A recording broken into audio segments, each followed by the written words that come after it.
Please remain standing as Billy Malden of Motor Racing Outreach offers today's invocation. Gracious God and Heavenly Father, as we rise once again to recognize your presence in our life, we want to first of all ask that your blessings be upon the men and women of our armed forces, as well as the first responders that are protecting and defending our freedom. Be with them as well as their families. Father, we ask you to watch over these drivers, teams, and officials. Give everybody a great, safe day of racing. And for all of us that are here to enjoy this day, to enjoy this event, Father, I just pray that it would be a wonderful, memorable experience for all, and that your presence and that your peace would be with us. In your holy name we pray. Amen. And now, to honor America with their performance of our national anthem, please welcome the United States Marine Drum and Bugle Corps, accompanied by Carlene Miller from the Scranton School for the Deaf and Hard of Hearing Children.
A fun 400 miles ahead at Pocono Raceway. Chevy has the most wins here all time, but Ford has won 2 of the last 3 Pocono races.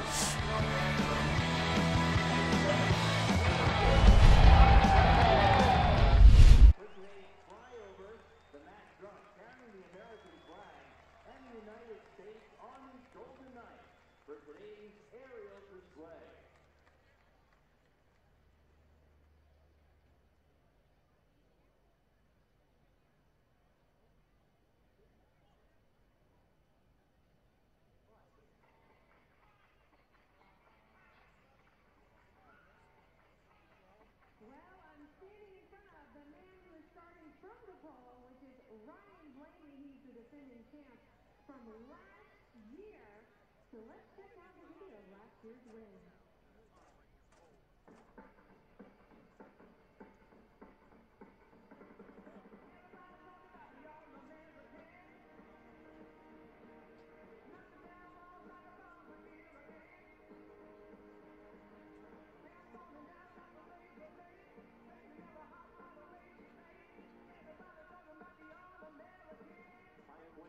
Closing in on race leader Kyle Busch. Grandstands are going crazy, waving everything that they have. They erupted just a couple of laps ago when Ryan Blaney took the lead. Ryan Blaney will score his first career win here at Pocono Raceway. Everybody talk about the All-American.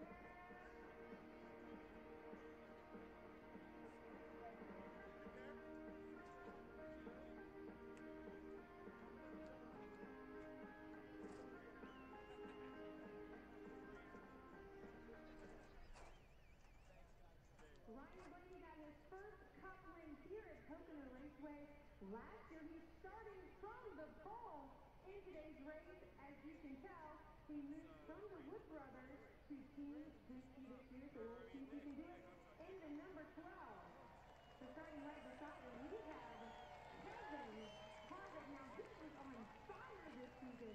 Had a little mishap last weekend in Charlotte, but I know he and Richard Childress, they're ready to go here in today's race. Watch out for Kevin Harvick starting in the second spot. And how about the band vote? How does this work out here? Who do you think will win the 2018 championship? Harvick, Busch, Truex,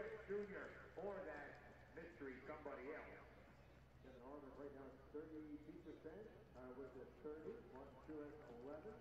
The votes are in. The votes have been counted, and the selection, the winner, according to you guys, Kevin Harvick at 35%. Thank you very much, everybody. Kevin Harvick has the fan vote. Congratulations to the $250 winner, whoever that.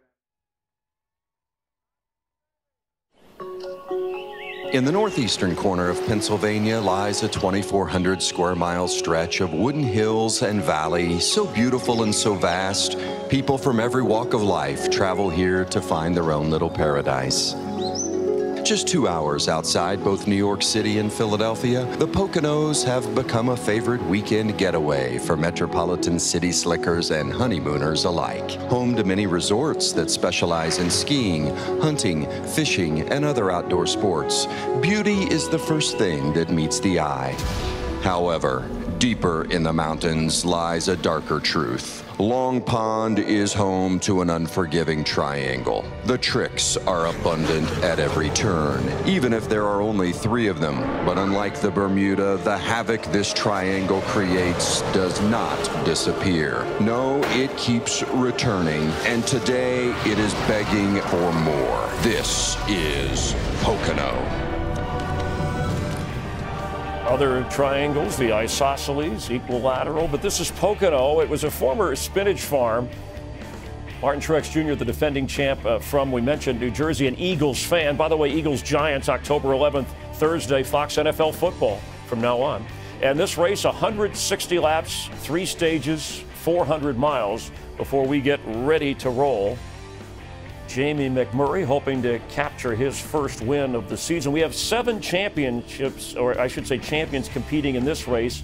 They've combined for 10 wins at this track. Again, Kevin Harvick, past champion who's been hot and has yet to win here. Brad Keselowski told us earlier he does have 1 win here, that this is a track you don't have that necessarily have the fastest car. You can still pull off the upset or pull off the victory, as Ryan Blaney did last year for his first and only career Cup win. He's your pole sitter on all Ford front row, sitting alongside Kevin Harvick. And Joey Logano, one of 2 drivers to win this year under the age of 30. Of course, Austin Dillon, the other in the Daytona 500. And the guy who is the favorite for today's race, Kevin Harvick. Him and Kyle Busch, the guys that are on their path to the championship 4 and maybe another championship. But whose day will it be today in Pocono?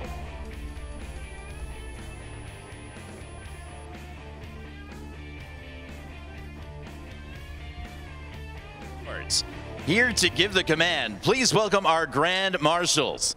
Deputy Commandant Aviation, United States Marine Corps, Lieutenant General Stephen Rudder. Commanding General, Army Corps of Engineers, Lieutenant General Todd Semonite. Deputy Commander, Air Force Materiel Command, Major General Warren Berry.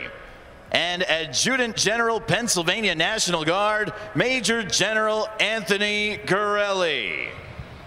Drivers, start your engines!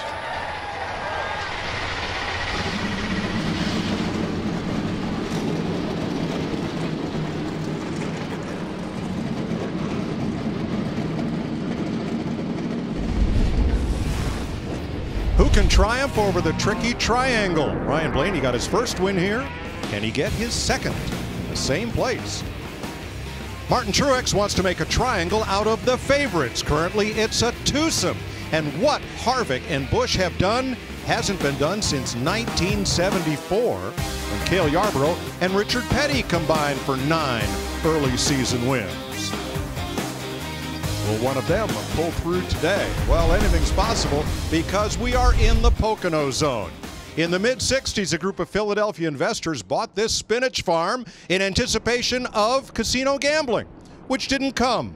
They built instead a racetrack constrained by a road and a stream into a triangle, and they made it replicate 3 of the most famous corners then in oval track racing: Trenton, Indianapolis, and the flat corner of the Milwaukee Mile. 3 different corners, 3 distinctly different length straightaways, means that this track drives like a road course with shifting up and down and different approaches to every corner. The only difference between this and, say, Sonoma, they're all left turns. And that will be the challenge today of the Tricky Triangle. We don't need no turn 4. We are at Pocono and we're ready to race.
Have a good one down there, guys. Gotta be on my toes. Damn, I'm excited. Be safe, be smart. Go have some fun. All right, boys, here we go. Are you ready? Go hard, all the way, all the way, all the way.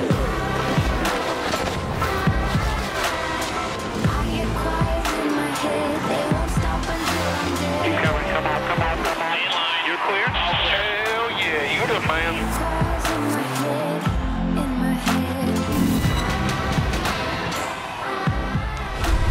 It's Monster Energy NASCAR Cup Series racing from the Pocono Mountains of eastern Pennsylvania. Started out pretty cloudy and very windy. It is now a beautiful day, some sun peeking through those clouds. But it is still a blustery day. The flags are out straight here at 20 miles an hour or so. It's a lot cooler than yesterday when the temps got up near 80, only 60 degrees. At the start of race time. As you've heard, Ryan Blaney, Kevin Harvick will share the front row, a pair of Fords. And there is your starting lineup on the left of your screen. Oh, what do you say we talk to Kevin Harvick? Yeah, let's do that. Hey, Kevin, this is Jeff up in the booth. You got me? Oh, it's you, Boyer. Man, I couldn't tell the difference between those cars, and I bet you can't. You hope you can't tell the difference the way that thing runs today versus your teammate. He's been so strong. What about it today here on the Tricky Triangle? Well, first of all, appreciate Anheuser-Busch, Busch Beer, Busch Light, everybody involved giving me this opportunity. A lot of fun. Good little friendly rivalry with Cindy Campus, Stuart Haas, and Kevin. Obviously, he's been the man to beat. If we can beat him, there's a good chance we can win this thing today. Mike and all the guys have done a great job on this 14 car. It's been fun all weekend long. We just got to cap it off with a Busch Light victory lane. All right, 10-4, buddy. Thanks. Thanks, boys. You want to talk to Bugga? All right, let's talk to his crew chief. Now, look, they're a little more serious than the drivers are, so we got to be a little more careful with him. I'm not going to call him Rodney, okay? Y'all double check it. Mike Bubba Ray, is DW up here. You got me, buddy? Yes, sir. Got you, DW. Look at here. You're an engineer graduated from Penn State. You don't live far from here, 30 minutes. How in the world do you and a wild man from Kansas, how do you make that work? A lot of patience. No, it's good. We have, in some ways, opposing personalities here, but I think it's a good combination. Clint's a lot of fun. He keeps things light. I'm kind of more on the serious side, but, you know, at the end of the day, I think it makes a successful combination. Well, I think you're right, and of course this is I guess you would call this a home race for you, right? Yeah, of course. You know, it's always special to win at home here, but at the end of the day, we'll take a win anywhere. We're real excited with the speed we got in our Busch Light Ford today, so hopefully we'll come out on top. All right, brother, thank you. You get that car to run like Boyer does, and you'll be just fine. Have a good day. Thank you, guys. One of the longest pit roads and widest pit roads in the business, and we've got it covered from all angles, beginning with Vince Welch. Well, Mike, you know, it's rare for anybody in the garage to agree on anything, but it seemed like yesterday everyone agreed that the 4-car was the best. Now, the best doesn't always win. We'll see how that plays out today. Kevin Harvick was runner-up in both of these races last year, and his team says that they find motivation every single week. And the motivation this week is to get Kevin his first win at Pocono. He's 0 for 34. They are motivated, and not much has gotten past them this season. Don't be surprised if it's the 4 in victory lane again at the end of the day. Jamie Little? Well, 1 week ago at the Coca-Cola 600, Denny Hamlin finished third. Well, he did it with a car that wasn't necessarily a third-place car on speed, but it was comfortable and to the driver's liking. Well, as crew chief Mike Wheeler told me, he brought that same philosophy here to Pocono. They may not be the best car on raw speed, but Denny was about the only driver that I talked to that was happy with the car. It had a lot of drivability in all 3 corners of this racetrack. Denny Hamlin and the 11 team trying to get back to victory lane here at Pocono for the first time in 8 years. Matt Yoakum? Jamie, week in and week out, Kyle Larson has probably had the best Chevrolet in the field, but still seeking his season's first win sticker. In fact, when you look at his racing resume, which is impressive through many different disciplines and many different levels of NASCAR, still looking for that first 2.5-mile win in the Cup Series. Now, Chad Johnson told me after final practice, confidence through the roof. After about 4 laps, they've got a rocket. This team would love to play spoiler to the Busch Harvick party. Larry Mack? Yeah, Matt, last week Ryan Blaney had an engine failure at Charlotte, but honestly, engines are so durable, an engine failure is very rare in the Cup Series. But here at Pocono, a driver is shifting 4 to 6 times a lap. It becomes really easy to miss a shift. Now, it's not the transmission guy that's nervous, it's the engine guy. Let's go back a year ago. Kevin Harvick in that 4-car, trying to go from 3rd gear to 4th gear. He actually went from 3rd to 2nd. Just listen. That engine turned over 10,000 RPM. Now let's go to our Ford Performance car, and I'm going to show you what something like that can really be hard on when it comes to a valve train. You look at the valve springs, you look at the rocker arms, you look at the valves themselves. They're turning 8,000 RPMs per straightaway 3 times a lap. That's what makes the engine guys really, really nervous when you turn an engine like that just for 1 second over 10,000 RPM. Now, for Dale Earnhardt Jr., he wasn't so lucky. He did the same thing, and his engine failed 1 year ago. Now let's take a look at our race analysis for this race. 160 laps, 400 miles, stage 1 and 2, 50 laps, final stage 60 laps.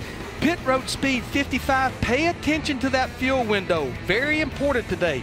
36 to 40 laps. And remember our grip level, 5 being a lot, 1 being not very much. Mike, we're right in the middle, a grip level of 3. And look how wide that straightaway is and the corners. Plenty of room to operate here. And they will fan out 4 and 5 wide down that front stretch before they funnel into turn number 1.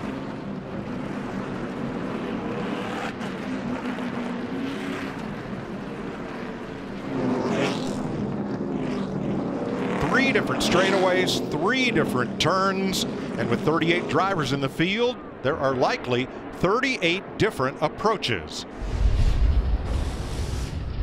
When you come to a flat track, your lift point and the aggression that you carry into the corner is really the biggest adjustment that a driver can make. It seems like momentum really comes into play a lot because it's harder to bolt down power, harder to slow down. Flat track is a lot more finesse. You have to really back the corners up and really be a lot more patient with the throttle and easier on the brake, and just overall have to be patient. I don't really know if you approach a flat track versus a bank track any differently. It's just another racetrack, so I don't know. Maybe other people think more into flat track versus bank track, but I kind of just go out there and drive. Turn 1 banked 14 degrees, turn 2 8 degrees, and turn 3 is nearly flat. What a group of different challenges they will face today. And the new challenge they're going to be facing that they haven't had all weekend is this wind and temperature change. Track's a lot cooler, but also the wind is blowing completely the opposite direction as it was yesterday. Our pole sitter has elected the outside lane. Keep it up front. We'll see you at the end. Let's get back here. The last few weeks have been pretty rough, but we've got a great team, great cars.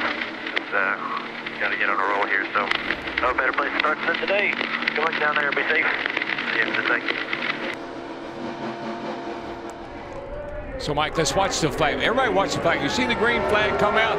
That's the honorary starter. Boogity, boogity, boogity. Let's go racing on the tricky triangle, boys.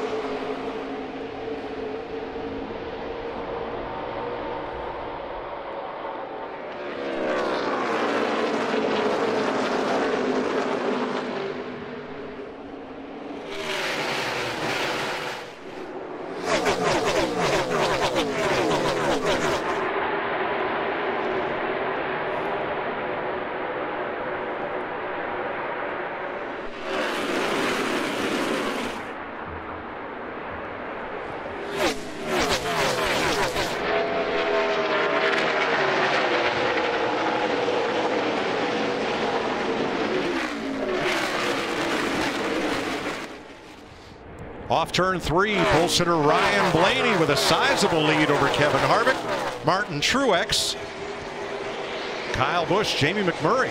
A bit of a small take your breath away moment for Kevin Harvick down into turn 1. I think he thought he had an opportunity to drive in really deep and get ahead of the 12 of Ryan Blaney, but Ryan Blaney fought back on the outside. You saw Kevin Harvick's car get extremely loose. Mike, you know how you know you got a really good race car? When you can pull out a lead like Blaney did on that first lap. It means you're a little bit better than everybody else. Two Toyotas battle for third.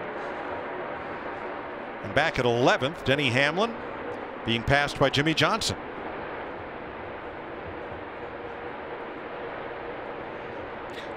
Really look forward to see how Jimmy Johnson does today, and all the Hendrick Chevys. Just see if they.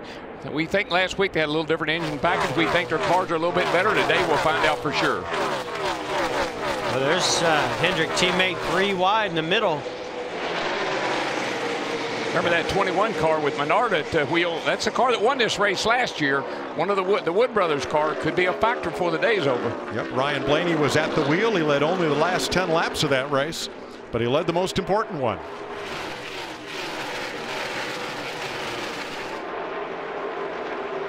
These first few laps, Mike, it's driver orientation almost. The track's a little bit different. It's much cooler. You got to get your legs up on you, see what you got.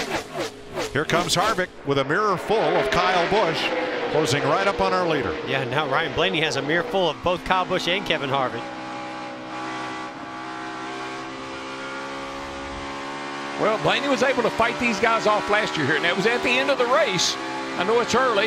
Don't know how big a fight he'll put up right here, but still, he knows what it's like to have those guys breathing down his neck.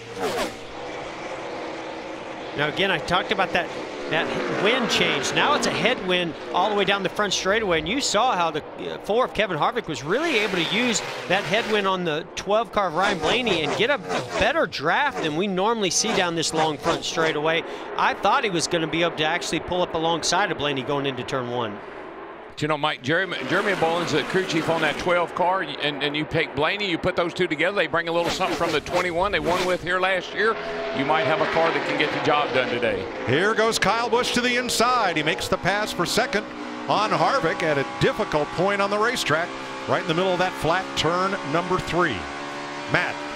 Mike, Jeff touched on it. The weather conditions cloudy and also much chillier. I spoke with Adam Stevens. He had a lot of questions coming in. They had a great short run car, but it really fell off quite a bit. He made a number of changes, but he's going to have to wait till we see 10 or 12 laps in the books to see if that really helped that 18.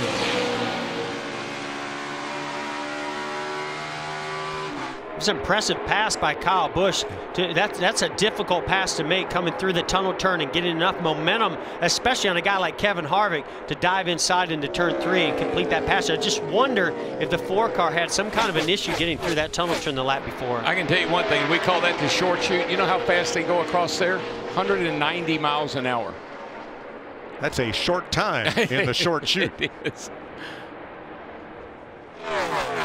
Let's take a ride around the tricky triangle and put our telemetry in so you can see what it's like for Kevin Harvick.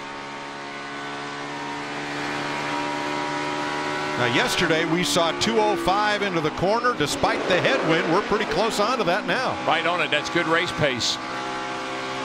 Pretty much same as we saw yesterday. 204 in the turn, about 144, 145 in the middle of the corner, and then you got to grab a gear.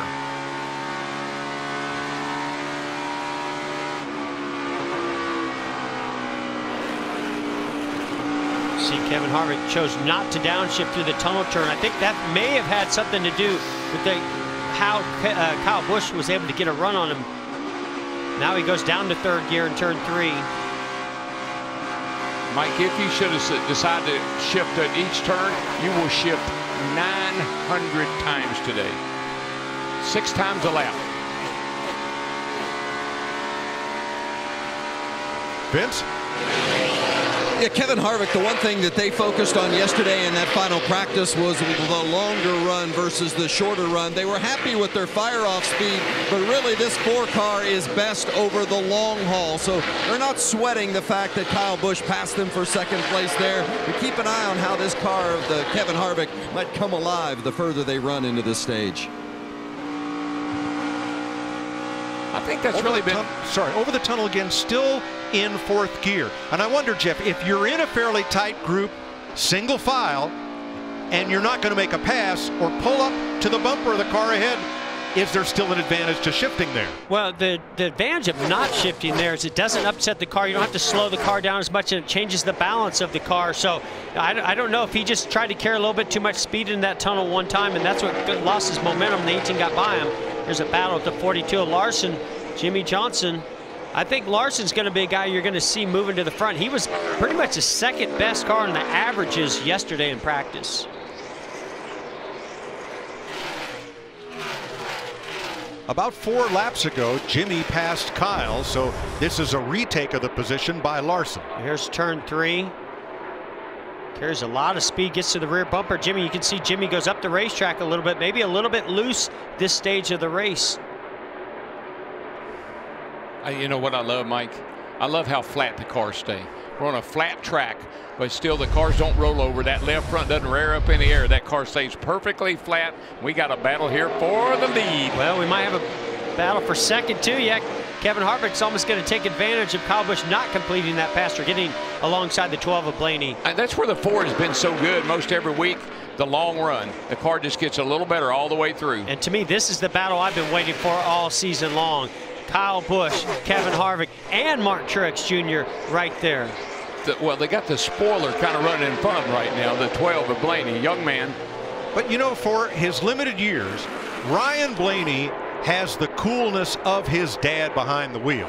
Oh, did the 18 get the wall there? I don't know. He sure pushed up. I know that. I think this is similar to what happened with Kevin Harvick. He may have gotten really close to the 12, and he almost touched the wall. That gave up that spot to 2nd. I think the same thing just happened with the 18. Boy, I tell you, it looked like he didn't hit it, but he almost did.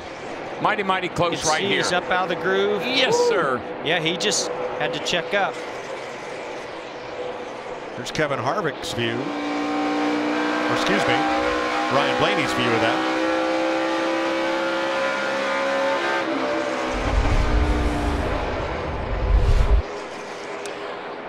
All right, guys, remember, I talked about the fuel window being somewhere around 36 to 40 laps. I think, like yesterday, we're going to see a lot of strategy here in the next lap or two. The window opens to be able to pit for a 4-tire stop, especially if you're in about the top 18. Stay on the lead lap and get that track position.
"13 of 50 laps complete in stage 1. We've got a new leader.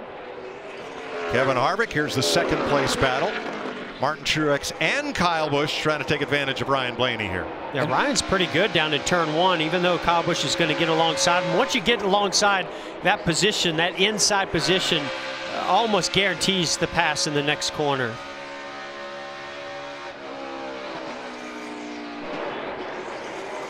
A lot of times we talk about what corner is the most important corner here at Pocono, and I'd say turn 3.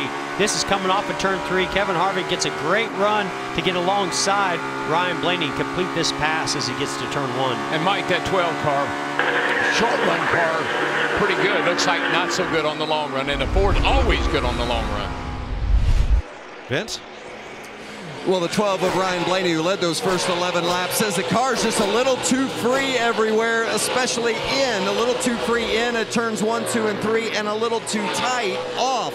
And that certainly hurt his momentum as you've seen him slip from first to fourth. And what you do with a car like that, you're fine as long as you're leading the race, don't complain much. But as soon as somebody gets by you, then you start analyzing what my problems are and what I need to tell the crew chief we need to do to the car. And one other thing to add to that, Daryl, is when you downshift, it upsets the rear of that car. So if you're already loose, it's going to upset it even more. Brad Keselowski's picked up 2 spots since the start. Just made the pass on rookie William Byron, who has a Truck Series win here at Pocono. And for 10th place, Kyle Larson, Chase Elliott. You know what I like about Chase Elliott? You watch. He'll grind it out. He might even run. I don't know if he'll win today, but he'll be in the top 5. They just seem to have a knack for being able to be at the end of the day having a car that's good enough to get in the top 5. Right now, Larson's teammate Jamie McMurray is the first Chevrolet in the field in 8th place. Jamie? And Jamie McMurray coming off one of his best finishes of the year, 6th at Charlotte. And then he came here and had his best qualifying effort of the year of 3rd. I talked to Matt McCall, his crew chief, this morning, and he said they felt like they really had some good speed in the front end of a run, maybe the first 2 to 3 laps. And then the fall off was too aggressive. They tried to adjust for that, but it's showing up here as he's lost 5 positions and Denny Hamlin tries to duck to the inside. Hamlin applies the bumper to McMurray, makes himself a little room, and here comes our pole sitter to pit road at lap 17. Very easy to speed in here into the pit. You come off turn 3, running wide open, dive on the pit road. Have to watch that. Vince? No surprise here. Crew Chief Jeremy Bullins this morning visited with me about the varying strategies that they were looking to employ. He said depending on where they happened to be running, whether it was out front or they had slipped back a couple of positions. Right now, Ryan's chief complaint is he just can't get back to the gas, especially in turn 1 the way he needs to. It's a chassis adjustment, air pressure adjustment as well, and 4 tires for the 12 team of Blaney. Put a little tape on the front as well. So if we stay green, he'll run 33 laps after this stop to complete stage 1. Which is very, very doable, and he will stay on the lead lap because of where he was running behind the leader. And Mike, the temps are cooler today. Throw a little tape on the nose. That's going to help that car turn better. Last year, Blaney pitted on lap 13 of the first stage. Here's his Team Penske teammate, the 22 of Joey Logano, as you watch the 8th place race on the left of your screen. Yeah, you see the 9 go way, way down to the inside of the racetrack. Wants to break that side draft up, get a better run into the corner. Vince. The 22 of Logano, very impressive this season in their consistency. And crew chief Todd Gordon was telling me before the race, we may not have the best car, but we need to have the most consistent car until we can become the best car. Continue to rack up those points and be that kind of team that they've been throughout the course of the season. And a very solid stop there. Larry, I guess one benefit of this strategy is here, if you're up among the top 15 cars, you can pit without losing a lap? Well, it's more about seconds. You need to be about within 11 to 12 seconds of the leader to be able to make a 4-tire stop. And Larry, I think to your point, I think their other teammate, the 2-car Keselowski, would like to go on that strategy, but he's 13 to 14 seconds back from the leader. He might go a lap down. Well, it wouldn't be the worst thing. Remember, you know, we come to the end of the stage, get a wave around, so it's not the worst thing, but it's not what you want by any means. Paul Menard pits from, I believe, 19th. The good thing about these drivers pitting right now, should we catch a quick caution, they're going to stay out. So they've gained a bunch of track position by making these stops. Yeah, these are the kind of strategies you have to play out. You got to see what everyone else does and where you end up when we get to the end of this first stage. And Menard will go a lap down with that stop.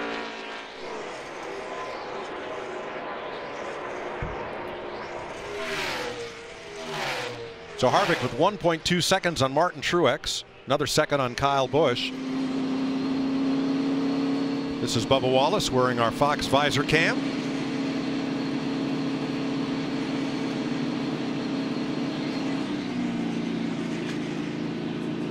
Getting counted into the box.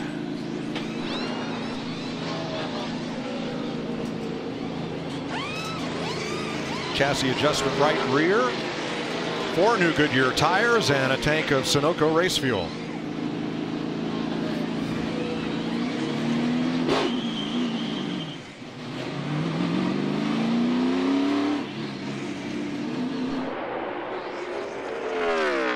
Now, last time by for Kevin Harvick, we're going to break down turn 1.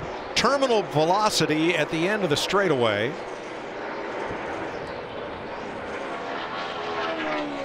And then mid-corner speed just before he picks up the throttle. That's the low number there, 143 miles per hour. And that's why we shift here, Mike. That's why we have to shift gears here to get up out of that hole to get back up on the straightaway. Yeah, that's exactly right.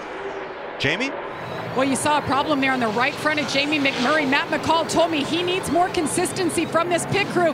They check it right there. Took a long time for this Ford tire stop for McMurray.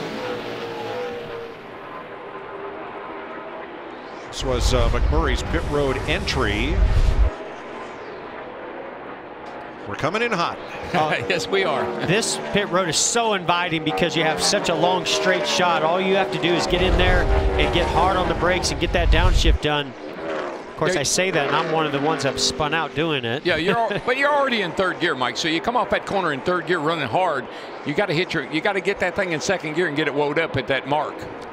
All right, guys, what I think that Harvick, Truex, Kyle Busch, Bowyer, Hamlin, say the top 5, I'm seeing over a second give up over these 21 laps that we've run. I think what they may do is split this stage right down the middle. Run 25 laps, pit, 25. If you're more than 11 seconds behind the leader, you're waiting on them to pit now where you don't get that lap down. And Larry, I think it's interesting. Everybody's got a pit. Everybody's got a pit in this stage. The question is when.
One lap ago, Kyle Busch made a 14-second pit stop.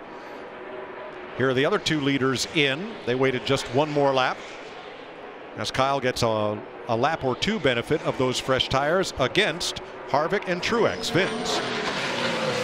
Martin Truex was going to pit with Kevin Harvick. It was a chassis adjustment for the Ford. Harvick, who says, I just lost rear grip everywhere, just in general overall grip, as well as you guys upstairs noted how loose he was for the 78 of Truex, a 4-tire change, as is with the 4 of Harvick.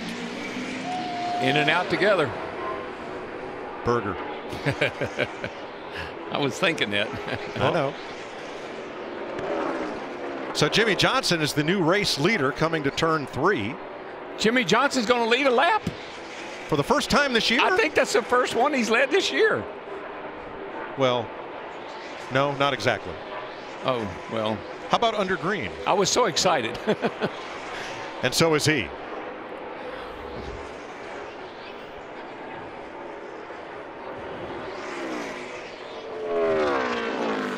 Landon Castle on pit road, along with William Byron and Eric Almirola. This is where things got really interesting. Once those other cars come onto pit road, this is where the real battle is going to be for the lead. We see where the 12 car almost took the lead for a split second. Now those older tires are starting to give up on them, but look who will assume that lead, and that's the 18 of Kyle Busch in front of the 4 Kevin Harvick. Well, he's leading this group, but remember there are 5 drivers who have not yet pitted out in front of them. Johnson, Keselowski, David Reagan, Stenhouse, and Kane.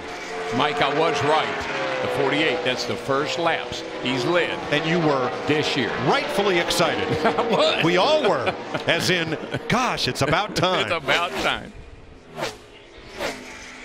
When you have set the bar for so long, things like that stat do become quite a little bit confusing and shocking all at the same time. Well, and it's nice to see Jimmy Johnson building on a 5th place finish at Charlotte last week. William Byron leaving his pit. Has to get refired there. Well, you saw the rear tire start to spin and then it stalled. It's pretty easy to do, Mike, because the first gear in these transmissions is a much higher first gear than we would run anywhere else. Because some guys like to use first gear on a restart. And Jimmy Johnson elects to pit now. That will turn the lead over to Brad Keselowski and David Reagan. You know, William Byron went with that contrary strategy as they have the last 2 races, taking just 2 tires on the first pit stop. Matt. Chad Canals cautiously optimistic about today. Right side's going on. Jimmy was saying that the car too free on entry and a little bit more on exit. In fact, when you saw him battling the 42 of Larson earlier, he was actually shifting and then not shifting in the tunnel. When Larson got by, he did not shift. I just think you use that sort of, I call it passing gear. If you're just riding along or trying to pace yourself, you don't need to shift over the tunnel. But if you're racing somebody, you want to get after them, you might want to use that. Like right here, Kevin Harvick, we saw earlier he was staying in 4th gear. He might choose not to. I will say in 4th gear, the balance is completely different of your race car. When you downshift and step on the throttle, it makes the nose want to lift up and kind of takes a little weight off those front tires. I've seen where being in 4th gear, even though you lose some RPM, you seem to be able to carry a little more speed through that corner. And Jeff, I don't know about you, but I just didn't want to let go of the steering wheel going through that corner. I loved it when they told me that might happen. Just hang on to that, baby. Ricky Stenhouse pits. That will leave Keselowski, Reagan, and Kane on the racetrack that have not pitted. Turn 1. Oh, see a little wiggle by the 18 of Kyle Busch. He knows how important this track position is. Moves up to 4th gear. See what happens down here at the tunnel, see if he decides to shift or not.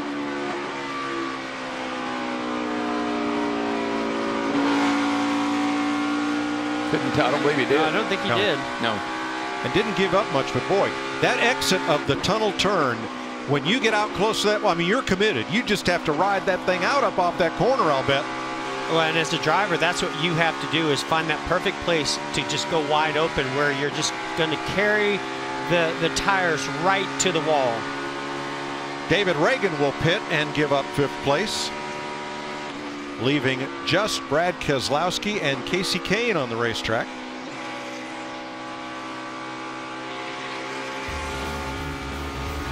Brad Keselowski, the leader for Team Penske, with 30 laps complete.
Kevin Harvick just drew a bead on Kyle Busch coming off turn number 3. This is the battle that everybody's paid to see. Well, right now you can put a notch in Kevin Harvick's belt. I think he had a big smile on his face when he made that pass. I think that's a combination of, I don't think Kyle Busch is as good as Kevin is, and Kevin's really good in turn 3 to make that pass. So 4 drivers in the entire field have not pitted. Brad Keselowski, the leader. Casey Kane in 12th. Michael McDowell in 14th, and Greg Gaulding back at 31st. Yeah, Truex was basically able to make about the same passes we saw Kevin Harvick make on Kyle Busch. Speaking of Kyle, here's Matt. Right before that pit stop, Kyle Busch was saying that he was tight through the tunnel turn, especially through the bumps. On his pit stop, they made a chassis adjustment. And then he came on the radio and said, something is not right here. And he was quiet for about a lap. And then he came on and said, whatever we did, we have killed it. This car is junk. The right rear is chattering, and I'm fading. I'd say he nailed it. I don't know what's wrong with it, but he's definitely fading. So Brad Keselowski goes 34 laps on this tank of fuel. Jamie? And Brad Keselowski's just been struggling with finding the feel he wants and remembers here at Pocono. Been saying his car is building tight. That was the problem they had yesterday. They made some big adjustments. It doesn't seem to have helped him. A 4-tire stop. You see him at the tape there for the 2. Keselowski away, and that'll cycle through. Harvick the leader, Truex, Kyle Busch. Only one driver has yet to stop, and that is Casey Kane, who is in 12th spot. Here's the 8th place race. Just what you're saying about Chase Elliott, Darrell. He's just so steady. He just so much reminds me of his dad. Bill was that way. He just was steady. Stayed in the race, kept the leaders in sight, didn't do anything crazy, just kept his pace. Teammates for 15th. Alex Bowman making the pass on William Byron, who took 2 tires on his stop. And didn't Jimmy Johnson also take 2? Jimmy Johnson only took 2. You know, Mike, somebody asked me about momentum from Charlotte. I said, no, I don't know about momentum, but I do know about confidence. And when you run good at the week before and you come to the next race, you've got a lot of confidence. That's what I see with Jimmy Johnson particularly, and even his teammates are running a little better today. Well, Jimmy tops this list because of his 2-tire change. The green flag sequence from turn 3 around to the Long Pond straightaway, including the pit stop. But the one that really stands out is Kyle Busch. Look how good of a job he did. He took 4 tires versus Kevin Harvick's 4 tires, and he's over a second faster through that cycle in that green flag pit stop. They had a 14.1 second stop, and remember, at Charlotte, their pit stops were perfect all night long. And that's what makes him so dominant, Mike. It's not just him. It's not just a car. It's the sum of all the parts. I say that a lot, but it truly is. You put it all together and you have a dominant car with a dominant driver. I'll tell you, the sum of all the parts, that's 78 right now. They have all the parts that they need. He is catching that 4-car, Kevin Harvick. Definitely. Fords and Toyotas in the top half dozen. This race is for, well, that race was for 7th. The 42 and 9. This is for 13th. Alex Bowman keeps marching forward in that Hendrick Chevy. He showed a lot of speed in practice. That car's won here. Dale Jr. and Greg Ives combination. Chase Elliott's showing some really nice speed. Good adjustments by Alan Gustafson and that 9 team on that pit stop. 15th place, Eric Jones, last year's Rookie of the Year, and this year's Rookie hopeful. Yeah, Byron and Jones. Sounds like a law firm. Hey, there's something we haven't seen in a long time here at Pocono, the crossover move. Yeah. By the way, Casey Kane finally did make his pit stop. He was the last one to come in at lap 37 1 lap ago. Now, Brad Keselowski was 10th prior to the pit stop cycle. He just took over 15th place. So staying out that much longer than the other leaders cost him seconds every lap, and has ended up costing him, Larry, 6 positions, it looks like. Well, they were trying to accomplish 2 things. Paul Wolf told me this morning, we don't have one of the best cars. I'm not going to do what what they were banking on by staying out that long is hopefully catching a caution before they pitted, they drag everybody to pit road. But what I'm seeing right now with his lap times, he possibly might get close to the top 10 with 11 laps to go in this stage, because he is quite a bit faster than everybody in front of him. Meanwhile, Martin Truex is closing on the leader. Kevin Harvick's been out front for 19 laps, more than anyone else has led so far. 11 laps to go in stage 1. We'll take you Fox side by side.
Oh, I'm over.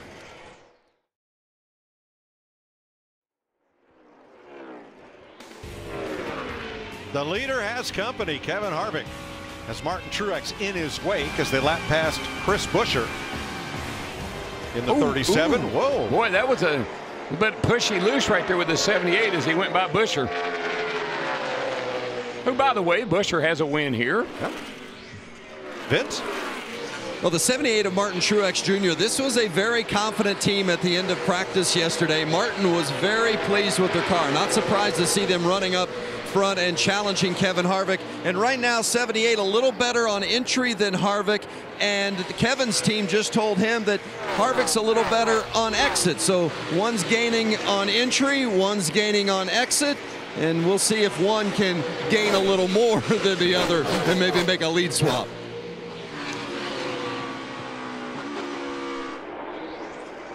So Harvick leading by a quarter of a second. Let's go back to the identically themed car in 5th place of his twin brother Clint. And Matt.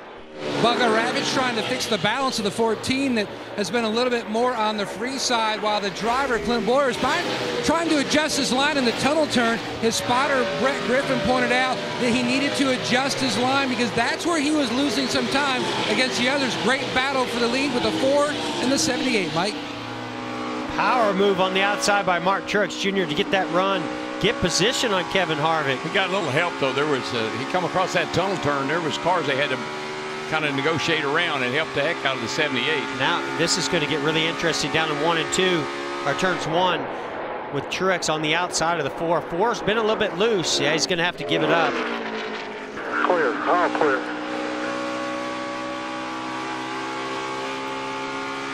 What a run Martin got to set up that pass.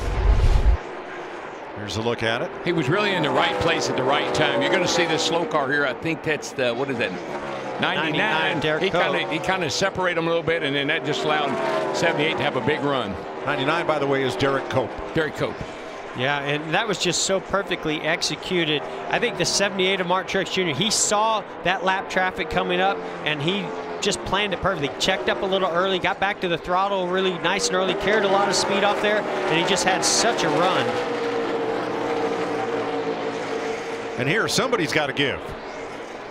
Yeah, what I've seen is when cars are on your outside down in turn 1, it really loosens you up.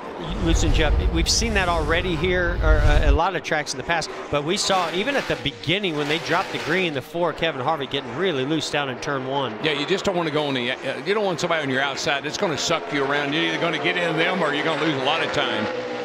And then you see Ricky Stenhouse, who just went a lap down after a spin in practice yesterday. Kyle Busch, Boyer, and Blaney 3, 4, 5. And Denny Hamlin, Chase Elliott coming into the picture. Denny Hamlin there, you know, he's running in the 6th place. Man, he had this place dialed in. It was his track there for a while. Then they repaved it, took out a lot of the bumps and the character of the track it had. And he's had trouble getting a hold of this new track. He won here as a rookie. I mean, this is one of the most challenging, difficult racetracks to learn, and he did it as a rookie. Here are the numbers, old versus new pavement for Hamlin. I mean, look at that, Mike. Look at the laps he led on the old track versus the new track. I know it's just, hey, it's the same zip code it always was, but it just has a totally different feel to it once they repave it. So Hamlin sits in 6th, 15 seconds off the lead, right behind Ryan Blaney, and less than a second ahead of Chase Elliott.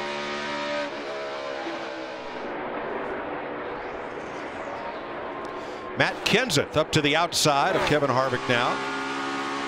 Like his teammate Stenhouse, he's gone 1 lap down to the leader. Running in 25th. I think Matt is still evaluating. Still trying to figure out what they need to do to those cars. Here's a nice battle for 5th place. Hamlin and Blaney. And remember, Blaney was one of the first to come on pit road and put tires on, so he's dealing with a little bit older tires than the 11 of Denny Hamlin. And Chase Elliott was coming up behind. Jamie? It's been pretty difficult for Denny Hamlin to compare himself to his teammate Kyle Busch after finishing 3rd last week.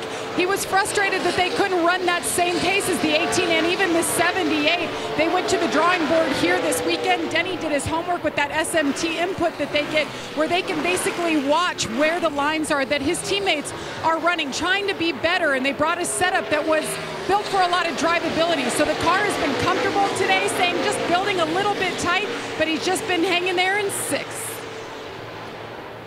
Pits are closed with 2 laps to go in the stage. I thought that was really interesting how you saw the 12 of Ryan Blaney wiggle and get a little bit loose. The car went sideways, and that turbulent air, when he did that, affected the 9 of Chase Elliott. He had to check up on the throttle and lost a lot of time. 9th place, Jimmy Johnson going around the outside of Joey Logano. Stage points. Does Logano have a problem? He's really checking up. I think Logano's out of fuel or something. He was on pit road early, lap 17, but they've not reported any problem.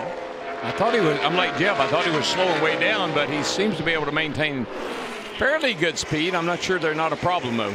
6th place. Well, Chase Elliott is getting on up in the Chase points here. Well, Chase got those 8-lap fresher tires, and that makes a difference here now that there's something to race for. A Chase win and Chase points. 2 Final cars. lap, stage 1. Keselowski is going to finish 10th. Pit road is closed, but Logano is in anyway, Vince. Yeah, he's out of fuel, guys. They did not get it full the first time. They thought they'd be able to make it to the end, but just were not able to. Yeah, he pitted with 33 laps to go. Easily should be able to have made it, but to Vince's point, they just didn't get him full. At this point last year, Martin Truex Jr. had 8 stage wins en route to his championship. 2 this year, Martin Truex Jr. is our winner of stage 1, 1.1 seconds up on Kevin Harvick, Kyle Busch, Clint Boyer, and Denny Hamlin. Looks like Brad Keselowski will get the 10th and final stage point in stage 1. From nearby Marietta, New Jersey, MTJ, winner, stage 1.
Jr., the stage winner. Watch the fueler on the scheduled stop at lap 17 here. It just seems struggle back there, Mike. You just can't get that gas can in there. Yeah, there's no flow fuel going into that car. There's more in the can there is in the car, I think. So, Vince, I guess there's more to the story of just not being able to get that can plugged in. Well, they made a crew change this week, and a substitute or a new gas man, Ray Gallahan, came in and took over that position this week. Todd Gordon told me before the race they really feel like Gallahan is a leader. He's been around the Penske organization for a long time, and even though it's a new role, and Todd told me, he said, we might take some bumps today, but we're going to be okay with it because we feel like he's that big of an addition to our team. All right, guys, he's one lap down, so you would think, okay, why don't they take the wave around? I just talked to NASCAR. Because he is a penalty car right now, in pitting when pit road was closed, he cannot take the wave around, so he's still going to be a lap down starting at the tail end of the longest line when we go back racing. Man, he's trapped. For now. For now. Yes. Pit should be open this time. And we expect everybody in. if there might be an exception, well, Casey Kane didn't pit till lap 37 with 13 to go. But this will be just lead lap cars only coming in this time. Jamie. Denny Hamlin's 11 pit crew, they were the fastest all night at the Coke 600. They want to keep that up here. Denny's saying he wants to be a little bit better in turn 1. They have the wrench in hand. They will make a wedge adjustment and a 4-tire stop here. Matt? Week in, week out, the 18 has been the best pit crew on pit road. 13 seconds and change on the first stop. TJ Ford, the only returning member from a year ago, you can see the chassis adjustment already completed. He said when the car would get into yaw, he'd put too much wheel in it, it would just want to step out. Vince? The 78 of Martin Truex Jr., no changes for Truex. As for the 4 of Kevin Harvick, he says it's just too loose. He can't get into the gas the way the others can. 4-tire change and going back on the adjustments from last stop. And the 78 of Truex, long stop for Martin. A lot of troubles on the left rear, and again, it is getting that tire out from under the fender to remove it and make the change. That was the issue. We've seen the 78 of Martin Truex Jr. struggle getting that left rear tire. It's so tight inside that fender well. He couldn't even get the left rear back on. Let's dial him up. I'll put that on the jack man. Jack car just wasn't high enough. Hey Martin, this is Jeff up in the booth. You got me? Yeah, I got you, Jeff. Well, man, I know after you won that race at Auto Club, we were talking about what if you and the 4-car got to go battle. Well, buddy, you were battling them, and you were unbelievable out there. How's it feeling? I know you had a rough pit stop, but otherwise, man, it looks like that thing is really fast. Yeah, for sure. It was fun, racing up front there with Kyle and Kevin, and these guys just did a really good job last night on the car, making the right adjustments for the weather and everything. So, feel good about it. A long way to go here. This is obviously not the best position to be in, but we'll do the best we can with it. Got a great race car. Got to keep it one piece, and hopefully we can get some spots here in the restart, and then maybe play some strategy to get back up there. All right, well, thanks a lot. Look forward to watching you the rest of the way. Yeah, man. Thanks, guys. Have fun up there. Martin Truex Jr. wins stage 1, but he will restart 14th.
eBay.com/motors. And there's that brake bias adjuster right there on the dash. And brakes are so important here. The balance, and we've already talked about how getting loose in the corners can really affect the car. So I bet he stays pretty busy with that here today. Well, let's talk about our new leader, Brad Keselowski. Yeah, only took 2 tires because he was one of the last to come on that green flag stop. So he has about 14, 15 laps on those left side tires and now fresh rights. But I love he and Paul Wolf. They do this all the time. Something totally different than what everybody else does.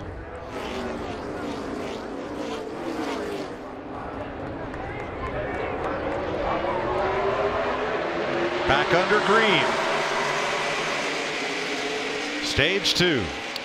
We saw where Brad Keselowski got a nice jump, but Ryan Blaney gave good little shove to the 4 car of Kevin Harvick to get the lead. I think you might have to take 8 tires to beat that 4 car right now. When he gets it dialed in, that thing goes somewhere. So good up off the corner. Celeries.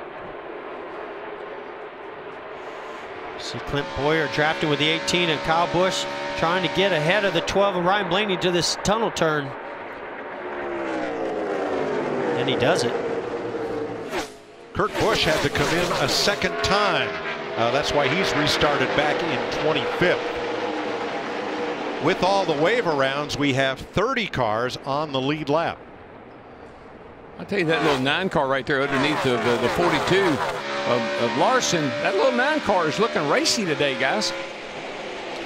Yeah, as good as Larson was in practice yesterday, I really expected him to drive up through there a little bit faster than he did. He kind of stalled out. He looks like he has a really good car in the short run, so he's putting pressure on Ryan Blaney. Well, those are the lead Chevrolets in the race right now. 42 Larson, 9 Elliott, and 1 McMurray, 6th, 7th, and 8th.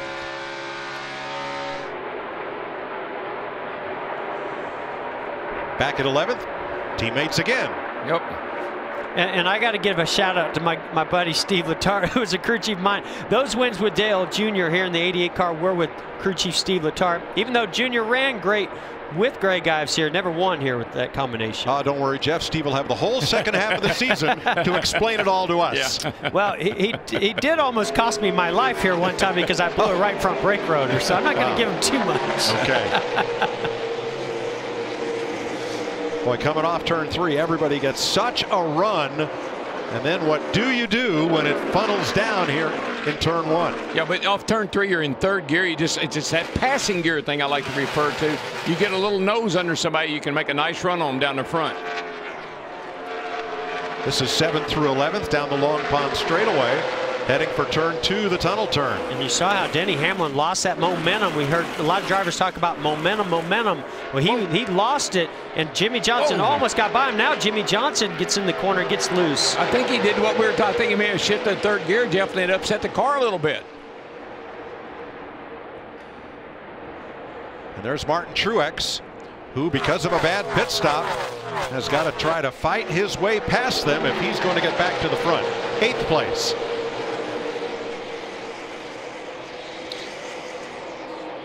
See if Denny can't. No, Denny checks up he backed early. out. He's going to try to get position on the exit for Chase Elliott. I think Chase gave him a little room there. Picked off the corner for sure.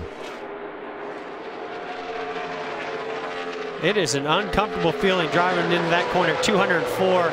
Do a downshift and know that car might be on your outside. Nice job setting up that pass by Denny Hamlin. He backed out early going into 1, got a run off of 2, got side by side with Chase Elliott, and then completed the pass into the tunnel. Now look at the Chevys. The Ganassi cars 6th and 7th, 9th through 12th, the Hendrick cars all in a row. I just think that I continue to think, today will prove us out. The Chevys have made some improvements. They have made some gains. But he was talking about going into turn 1 down here at 204, 205. What do? I pat that brake pedal all the way down the front straightaway to be sure it's there when I need it. We listened in on Martin Truex. Keep rocking me. They're going to see something happen. 10-4. I'm with you.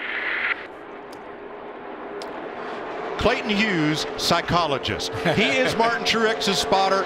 And of course, his job is to keep Martin out of trouble, let him know what's happening on the racetrack, and be his #1 cheerleader. You know what I tell people all the time? If you want to know what your driver is really like, get yourself a scanner. because that's the guy that you're pulling for.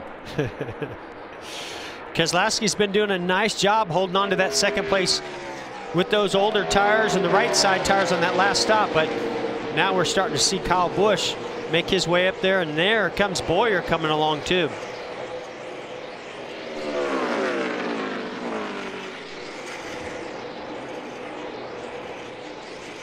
Well, you know, Kyle Busch earlier said the thing was a piece of junk. It must have come to him because he didn't exhibit any of that looseness on that pass, Matt.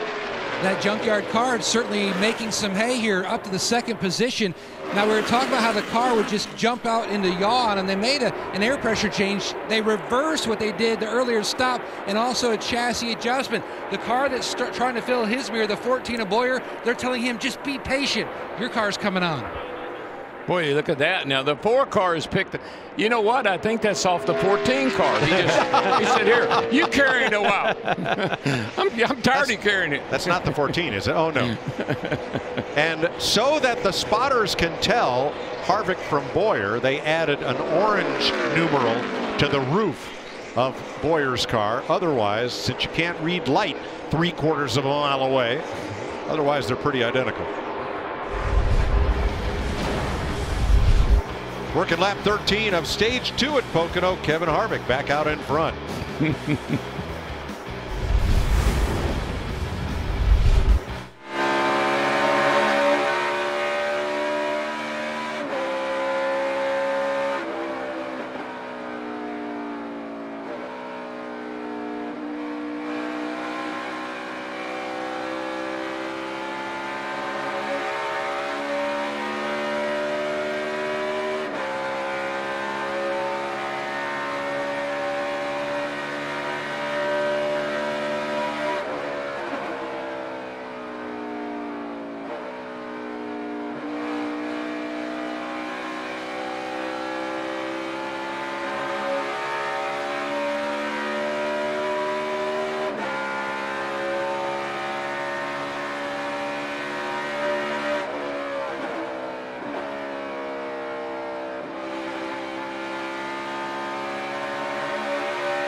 Working lap 16 of stage 2.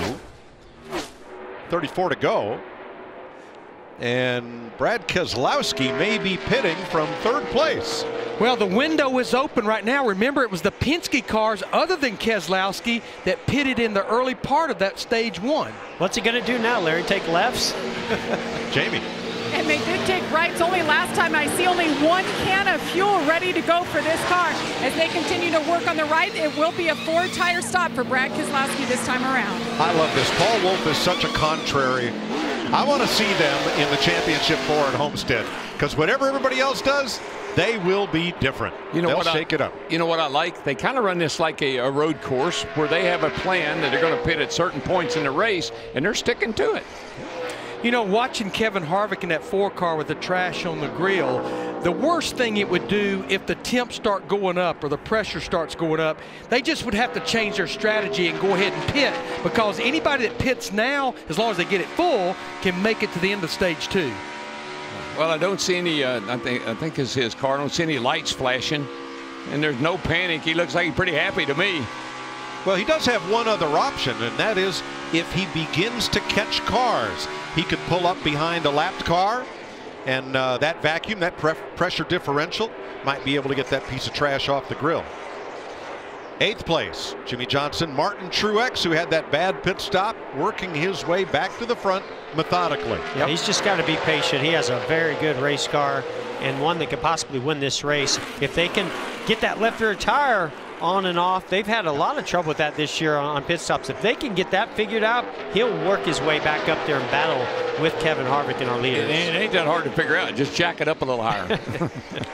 Come on, man. Daniel Suarez had a loose wheel and made a pit stop to change a 4, but he was able to do it within the window. So now his bet is made. He'll run the rest of this stage 2 out. Suarez back on track. 4th place here. You know, Mike, they've helped that 42 car a little bit. They've sanded him up. He's running 5th here, racing with Blaney, trying to get around him for 4th. That's an improvement on the 42 from what he started with. What do you think, Michael? I tell you what, guys, that kid in the 42 definitely has energy. We know he likes to go race his sprint car. Yesterday we played a little golf after the Xfinity race, and then we went go-kart racing. And Daryl, you know how he likes to run the high side? I heard a clanking noise while I was driving my go-kart. It was Larson. He was riding the rail, grinding along. Now, the word on the street, Michael went go-kart wrecking. Michael, did you really dump Denny Hamlin last night? 8 tires are better than 4 is what I heard. Well, I had to push Denny out of the way. I didn't want to finish last to him, so I pushed Denny out of the way. And he said that I cost him a chance to win. And I said, well, if I couldn't win, I didn't really care who did. Yeah. You know what I like?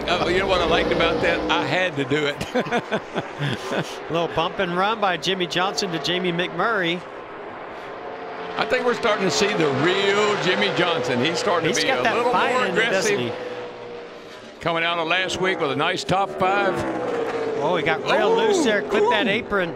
We saw that with Ricky Stenhouse Jr. Look at William Byron on the outside. Going to try to go to the outside of the 11. It's a heck of a battle right here, man. 300 cars after that 11. Boy, Jimmy's really loose here. Ooh. Here comes Stenhouse in the picture.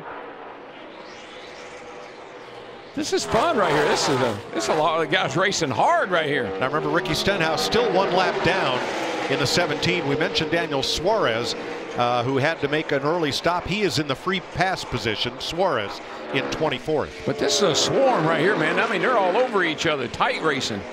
Whoa.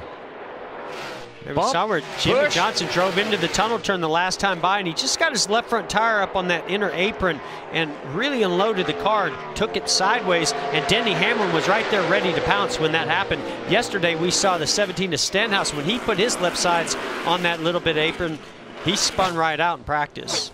I might have said Stenhouse is still a lap down. That's not true. He got back on the lead lap, but he's already made his pit stop in this 2nd stage, so he's again gone 1 down because of the stop. Right? He had to pit because he took the wave around. He didn't stop under that caution for stage 1 in. I just like he and Brian Patty, their strategy in the race has really helped them a lot in the last several weeks.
Let's hear it for the boys. Third place, Clint Boyer here with his son Cash.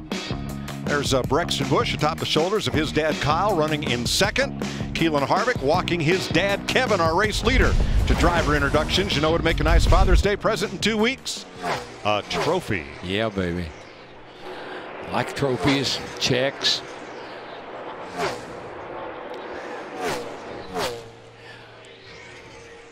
No, you know, what y'all going to get for Father's Day? You got any idea? I'm looking forward to Father's Day weekend. I'm going to go to the U.S. Open. Are you going to the U.S. Open? I knew it'd be somewhere like that. I'm probably going to go to Columbia, Tennessee. I think it's Mule Day. I think Jeff wants a treadmill and you want one of those shaker machines. This is going to feel strange because I think for the last 40 Father's Days, I've been at Michigan Speedway. No, we all have, yeah. And this week it's next weekend, not Father's Day weekend. So this Guys, will be different. We see A.J. Allmendinger and Ryan Newman on pit road right now. In the next lap or two, this was split stage 2.5. I think we're going to see most of the leaders over the next 2 to 3 laps. Yeah, Eric Almirola's been in as well. I think the guys take that information from that first stage, kind of analyze it, and figure out what they want to do in the second stage. And here comes Blaney. Whoa. Our pole sitter, last year's winner here. Tell you one thing, he's not going to speed. Yeah, he's all the way to the end. Conservative, just right under 60 miles per hour at 58. And Vince is waiting on him. Well, and the issue they've been dealing with throughout the course of the day today is just that he's just too free. Hasn't been able to get back to the gas the way he wants, either too free on entry or too free on exit. They're going to make a chassis adjustment, the wrench there in the left rear. It's going to be a 4-tire change for Ryan Blaney, who led the first 11 laps from the pole here today and is the defending race winner. On the left, the team he won with last year, the Wood brothers, pitting Paul Menard. Going to see the leader go by. And Kyle Busch is in. So is Kyle Larson. Matt? The 18 of Busch will hit first, and he said he feels like he would love to have a Packard adjustment in the left front to try to lower it to get that left front down. He said the car feels a little bit slow besides a lack of grip. Meanwhile, in the 42, they actually reapplied the PJ1 and coat to try to get a little bit more grip in the box. Chassis adjustment already completed. Tight on the throttle. Needs a little bit more front grip. Jamie? His teammate Jamie McMurray, very similar setup to Kyle Larson. A 4-tire stop there, just a little loose on throttle. Vince? You see the 78 just finishing up their stop much cleaner this time. By the way, guys, on that last pit stop, the tire carrier actually had bumped the jack. That's what caused the jack to go down, that enabled them to, or didn't allow them to get that left rear up and in the way they wanted to. So much smoother this time around. That choreography is so important. Now, thanks for that update. Here comes the Stewart-Haas cars. Clint Boyer second, and Kevin Harvick the race leader. Matt? Boyer's in. Bugga told Boyer to try to back up his entry into the tunnel turn to see if that would help him go across it. No changes on the 14, Vince. And no changes for the 4 as well. Kevin Harvick, they're having a little bit of an issue there on the left rear, but they finally get down and away. Bubba Wallace assumes the race lead from Austin Dillon. They are 2 cars that have not yet made a stop in this stage. I just get really excited when Bubba takes the lead. Or, you know, it's so fun for me to watch the 43 to get up there and lead the race. And Bubba's such a cool guy. I know he's got to be excited. And remember, he ran his first race here last year. Now he got the free pass at the end of stage 1.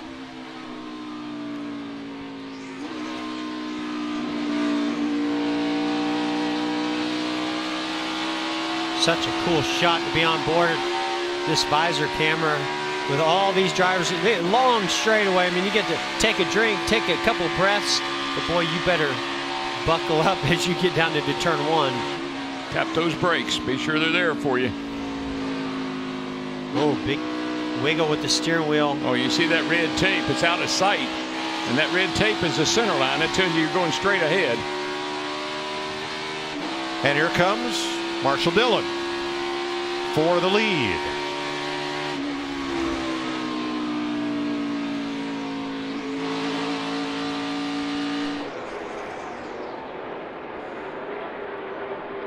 Kevin Harvick just moved up into third, passing Brad Keselowski, who was the first driver when the window opened for pit stops to come to the pit lane.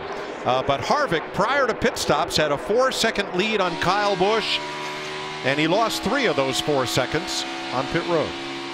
I tell you, Kyle Busch is so good at getting on pit road. The crew does an amazing job in the stall, in their box, and then he is great at getting out. I mean, his in and out is better than most anybody's.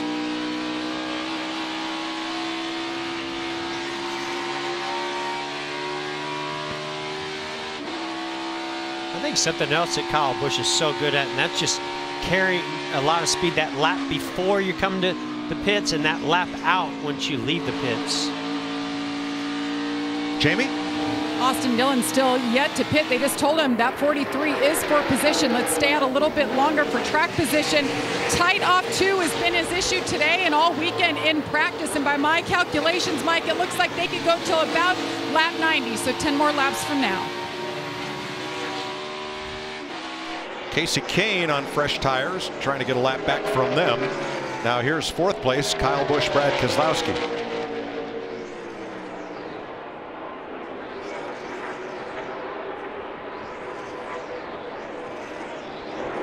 Harvick and Busch 3 and 5 seconds back of race leaders Bubba Wallace and Austin Dillon.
And here's a ride with Bubba Wallace. Yeah, you're seeing exactly what Bubba Wallace is seeing, a mirror full of the 3-car of Austin Dillon as he's about to go down this Long Pond straightaway. You can see how close that 3-car is. Now as he turns into the corner, look into this left side mirror. You'll see the 3-car get a good run, get to the inside of Bubba Wallace. And now look at the blue of Kevin Harvick, our leader, coming up to pass both of these cars to the inside. Did you see what Bubba did there? He stuck his hand out the window and told the 3 to go by. I don't know if he knew the 4 was there or not. And after that, Bubba Wallace made his pit stop. But led 4 laps before he came in at lap 85. Good job for Bubba. Good job for Blue Blickensurfing those guys. Yep.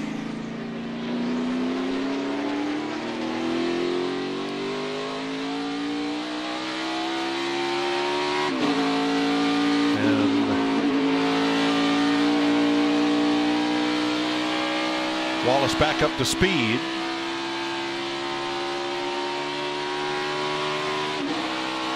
Kevin Harvick, the new leader, 2.5 seconds up on Kyle Busch. Austin Dillon stays on the racetrack, 6 seconds off the lead. Brad Keselowski 7 seconds back. Nice job, Bubba Wallace, at 43 team. Oh man, I'm just gonna say what a great job staying ahead of our leader. Now has fresher tires. Unfortunately, we're hearing too fast exiting for Bubba Wallace. Exiting. Look at this 95 Casey Kane's car as Kevin Harvick goes by, celebrating the FDNY Foundation, Fire Department of New York, and first responders. They've got the same lettering on the taillight panel that you see on most fire trucks. Keep back 200 feet. Yeah, I wish they would read that. Boy, guys, this just makes me go back a year ago when Bubba Wallace made his debut here, and remember those pit road penalties, speeding penalties that he had. Well, he wasn't familiar with the digital dash. The Xfinity cars don't have the same dash, so that kind of explained that. But today, that was just trying to beat the leader out. Guys, Jamie Little, she gave the report on Austin Dillon that he could probably run to about lap 89 or 90, and it appears that's what he and Justin Alexander is going to do. And they should come in and probably get those 4 tires, but what it will allow them to do is when we get the caution into stage 2, exactly what Brad Keselowski did, maybe take those right side tires for track position. He's on pit road now. See, that's what I love about having Larry over there, because I was just a driver, and so I didn't have to figure all this stuff out. So it was up to the crew chief. Larry figures it out, and he tells the driver what to do. Jamie.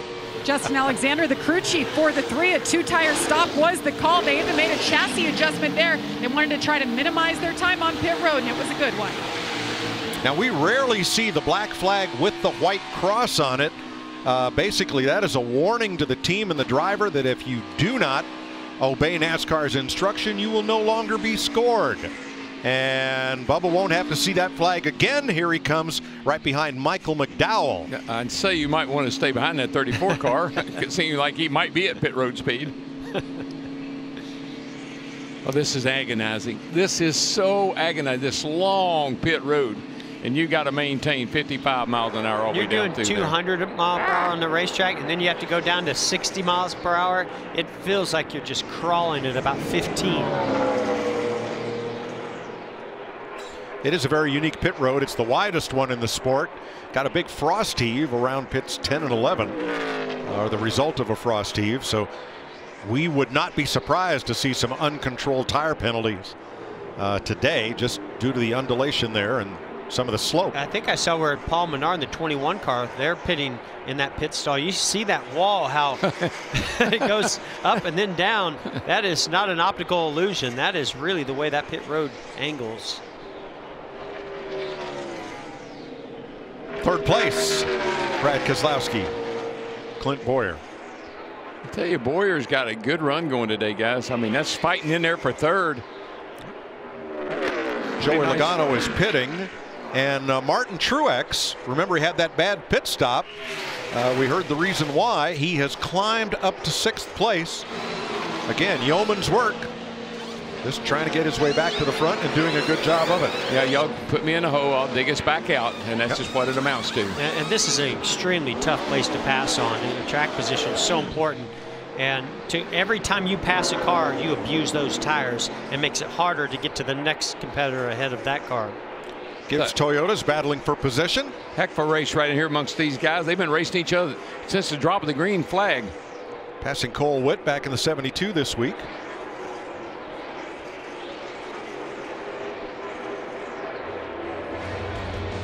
Nine to go rather in stage 2 at Pocono, side by side.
That's Cole Custer, yesterday's pole sitter in the Xfinity Series, driving the 51 for Rick Ware Racing, mostly a Stuart Haas operation, getting passed by Kevin Harvick, our race leader.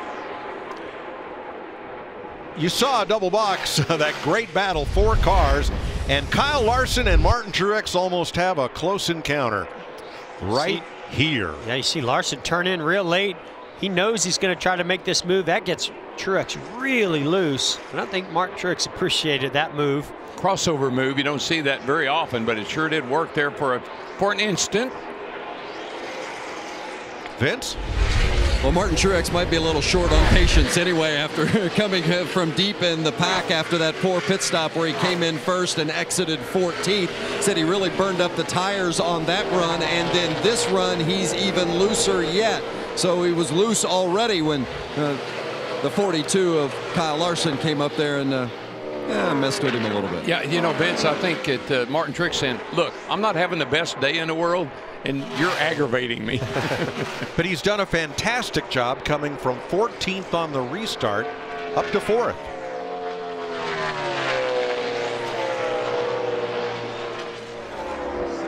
Slow car in the short chute between the tunnel turn and turn 3. It's 7 car. I'm not sure what happened, but the car went way up the track in the tunnel turn over there, but he's limping on back to the pits. Yeah, J.J. Yaley.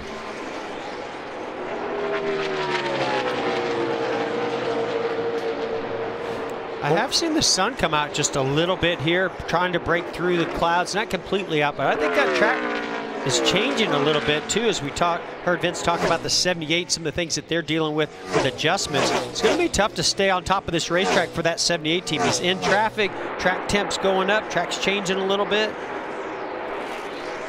Well, we're getting the Harvick-Kyle Busch battle we hoped for. Right now they're 1.6 seconds apart. what we're looking for is what happened here in the late summer race between those two who have dominated this season so far. Here is the final pass of the July race here last fall. Woo! That was pretty hard lick. That looked like a little more than bump and run. Yes, sir. That was. I mean, he intended to bump him out of the way for sure. Well, is that the kind of bout we're going to have here in stage 3? We'll see. Heavyweight battle for sure. Well, they're running first and second right now, and of course this guy right here, the 18 car Kyle Busch, he'd like to be a little bit closer because he doesn't have a shot at doing that right now. I think Kevin Harvick would like to be behind the 18 car and pay that one back from what happened in July. You know, you say that, but I think what happened to Harvick in California, where he and Kyle Larson got together, I think he wishes that hadn't happened because he was going for 4 in a row. I think he drives a little bit differently maybe than he would have a year ago. Matt? And you saw the move there with Kyle Larson battling the 78 of Truex. Larson, like so many others, is talking about how the grip level has gone away. The car has gone to the free side, except over in turn 3, where he's just shoving a nose. He can't wait till he can get back to pit road for more adjustments. Well, that'll happen in a couple of laps. 2 to go in stage 2, so pit road is closed. Now, don't let me jinx this, but we've not had a caution for contact all day. You just did it, Mike. You just did stop it. Stop it. But you know what? Kyle Larson complained about his car. A lot of guys complain. They're at the end of this stage. They're at the end of their pit cycle. It's time for your tires to be worn out. Time to come in and make some adjustments. I want to see Kevin Harvick go by his teammate Kurt Busch. They're still struggling. They've made some big adjustments on pit road, but doesn't seem to have helped Kurt Busch's performance. No, the 2 best Stewart-Haas cars is this 4 car right here, and then Boyer back in 3rd. They really are both running about the same today. Surprisingly. Well, last week, Kyle Busch won on his final checkoff track. He's won everywhere. Kevin Harvick closing in. He's never won Pocono, trying to do that for the first time in his career. Remember last week too, we had more stages and more points because of a 600-mile race than any other race we run. So, and 18 car Kyle Busch got max points last week.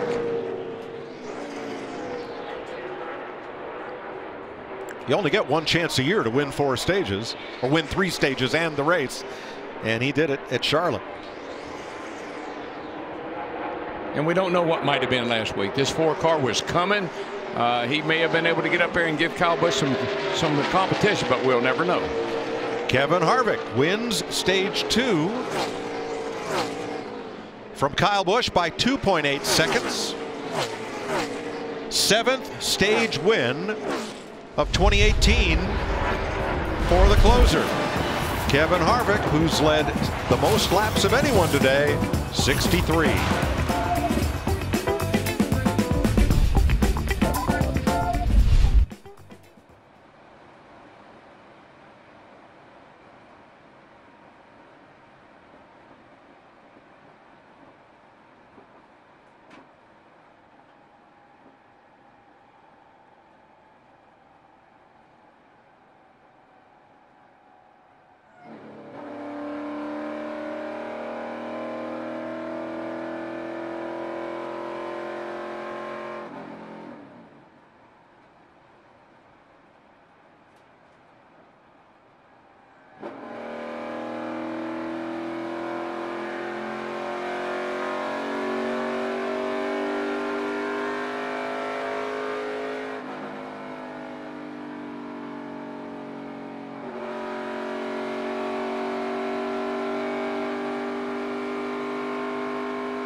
Under caution at the end of stage 2, Kevin Harvick has led 65 laps. No one's led more than 11.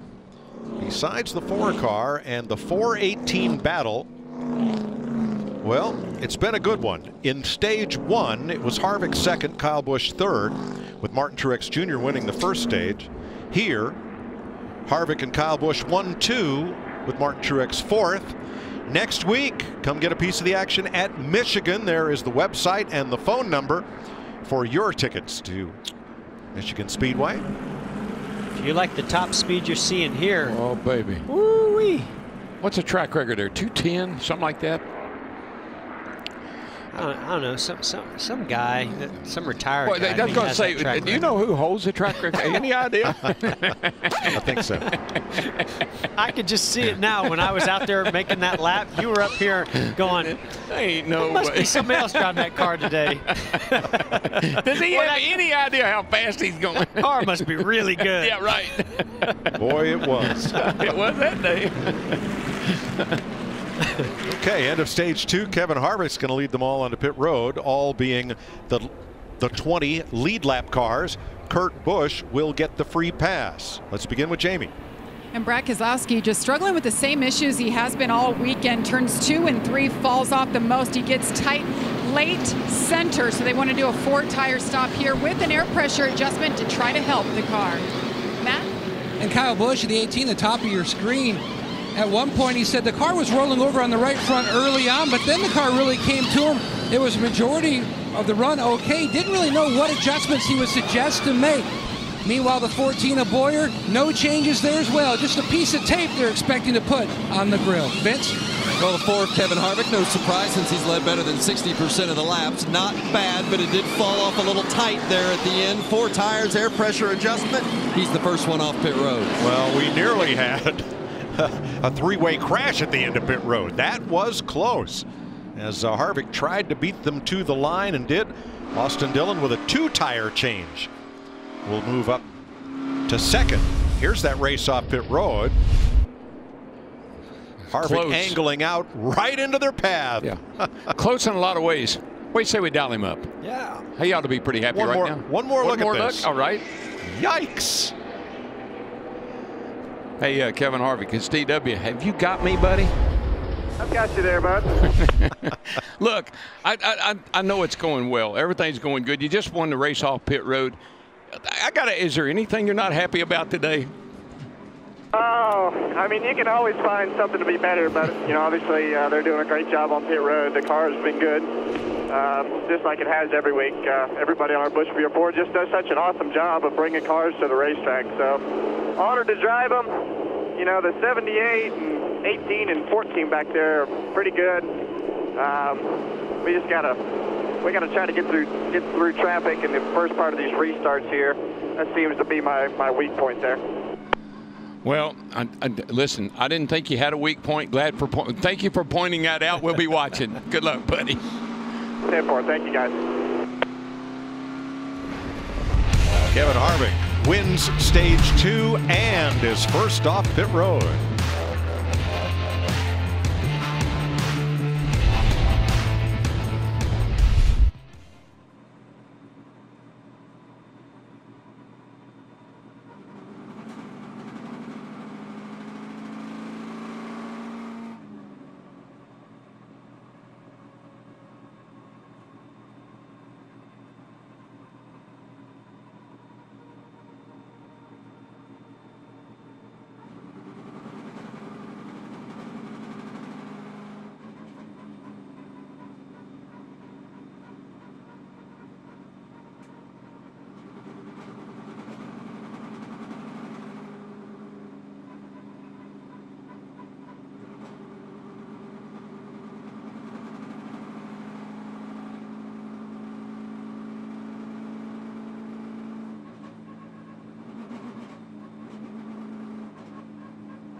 Chris Myers, Michael Waltrip, a combined 9 wins between Kevin Harvick and Kyle Busch so far this season. Harvick has led 4 different times today. In fact, Michael, he's led more laps at Pocono today than in 34 previous trips here where he has been winless. It's definitely a heavyweight battle between Harvick and Kyle Busch, and there's not room in the ring for 3 guys, right, Chris? But Martin Truex Jr., you watch. He has their number today. He's fought his way back from that pit penalty. He's now in that 2nd row. I think Martin Truex Jr. takes this baby. All right, let's head back upstairs to Daryl, Jeff, and Mike. Thanks, Chris. Harvick and Kyle Busch now each tied with 25 playoff points. Out of turn 3, they'll approach the Geico restart zone. The wave around cars have had a heck of a race trying to catch up to the pack. Here they come. Pace car is in. Stage 3. Green flag.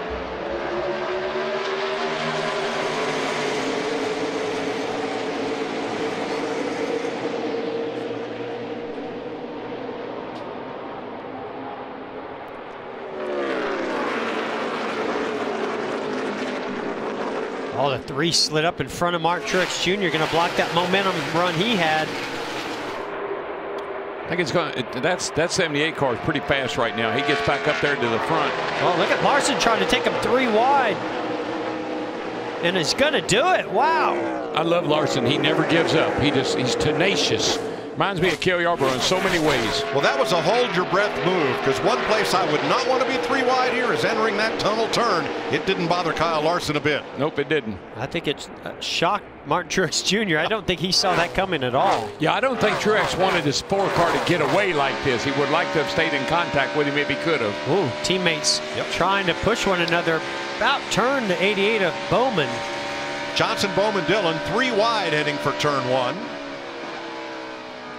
Bowman and I believe Elliott may have made contact. Yeah, Chase was just trying to give him a little nudge to get him by that 3 car, and it about turned him sideways. Look at those. That's a pack right there, baby. Now Ricky Stenhouse made a pit stop on the green after taking the wave around. That'll get him a pass-through penalty.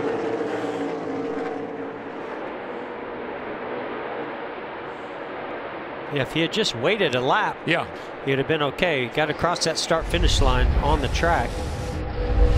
See if there's a little contact here as Chase Elliott comes up to teammate Alex Bowman. Oh yeah, baby. No, there wasn't a little contact. No, it was a lot. Nice save by the 88. I'll say that. And we've talked about the rear. With 43, Bubba Wallace has an issue.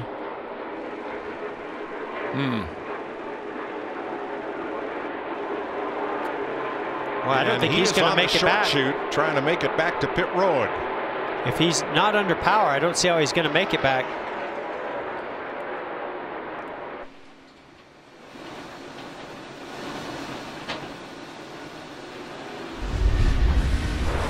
Didn't sound like.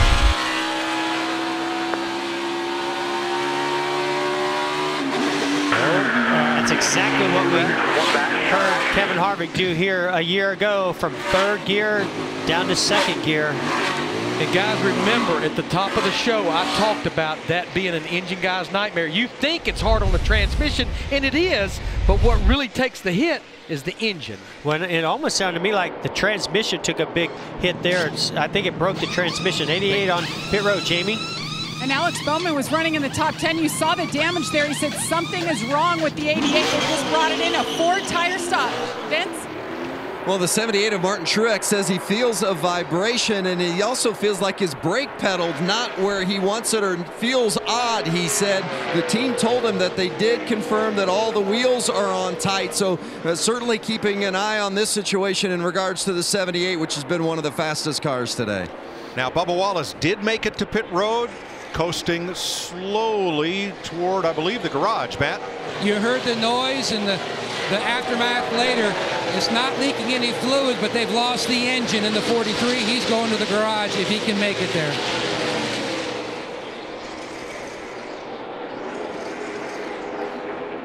Bubba Wallace will be the first car out of the race. Now, Kurt Busch has had a difficult day. He's back on the lead lap. He is in 17th place, but Jamie, it's not been easy. Well, there was a lot going on in that last pit stop. They added a spring rubber, a 4-tire change, and air pressure, but the biggest change was his helmet. They found out, you'll watch it right here, found out his helmet, it sounded weird, sounded like something got into the microphone, and sure enough, I can touch inside the helmet here, and you could feel that it got wet from his water bottle, so they made the swap out quickly and efficiently. And oh, by the way, shout out to the hometown crowd there for the Vegas Golden Knights. He's become a big hockey fan of his hometown, making it to the Stanley Cup Finals in their first season of play. Awesome. And luckily or unluckily, that team has had experience changing out that helmet. They did it on pit road right before the Talladega race was about to start. Hey now, who let that dog out? Get that dog a bone. 49 laps to go. It's the Harvick and Kyle Busch show, and they are just less than 1 second apart.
Mascot is Tricky the Fox.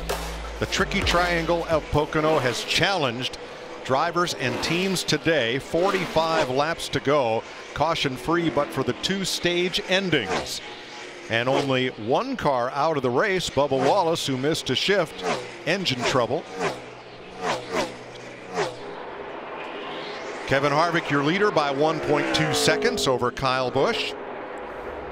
Harvick has led 78 laps today. Nobody else has led more than 11. One driver who has not led is the second place car. Well, but you know Kyle. what, Mike, look how close they are together. I mean, we kind of sold the idea that the 4 and the 18 would be going at each other today, and right now lap times, they pretty much are matching each other. They're pretty much shadowing each other's lap times, so no gain, no loss. Truex in third. Kyle Larson has been the best Chevrolet most all day in fourth place. Pole sitter Ryan Blaney currently in fifth, 5.8 back. And Clint Boyer in the light version of Kevin Harvick's scheme in sixth. Chase Elliott, Jimmy Johnson, Hendrick cars seventh and eighth. Denny Hamlin in ninth, second of the Gibbs cars, and Brad Keselowski in 10th. Matt DiBenedetto, fire coming from the right front on pit road. Not sure if he'll go to the garage or his pit. Garage. That's worn out brake pads. And what he's done, he's blown the puck out of that thing, and this brake fluid, when he hits the pedal, catching on fire. And you see that tiny rear spoiler on these cars today. That means that they're getting down the straightaways really fast, but when you go to the brakes, it is not doing you much good to slow the car down. So the braking is coming literally through the brake rotors and brake pads themselves. And here at turn 1, the deceleration from terminal velocity to the middle of the corner is more. It's more braking than anywhere else we go on this circuit. Yeah, Mike, and one thing I've seen in all the pit stops is incredible amounts of brake dust coming out of the tires when they change them. So they're using everybody's using a ton of brake right now. This might just be the beginning of a story that plays out more and more in this race. All right, Matt DiBenedetto out of his car. Yeah, down turn 1, you have to scrub 60 miles an hour of speed off of that car to make the corner. So with 42 laps to go, how about a Fox NASCAR Pocono crank it up?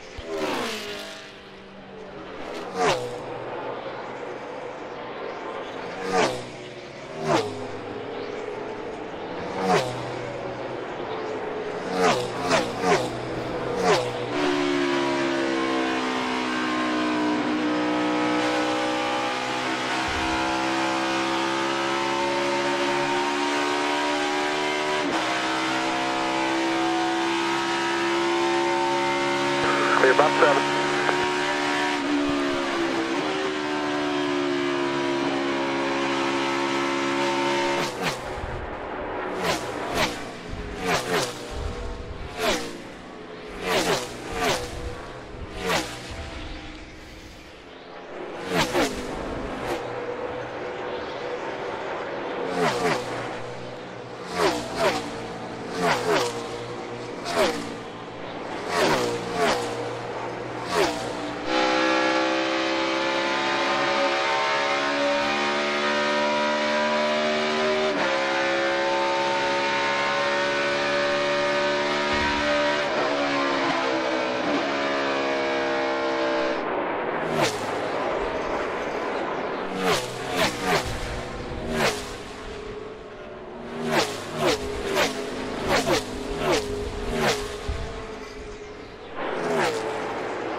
Good. I get a little tight as I run.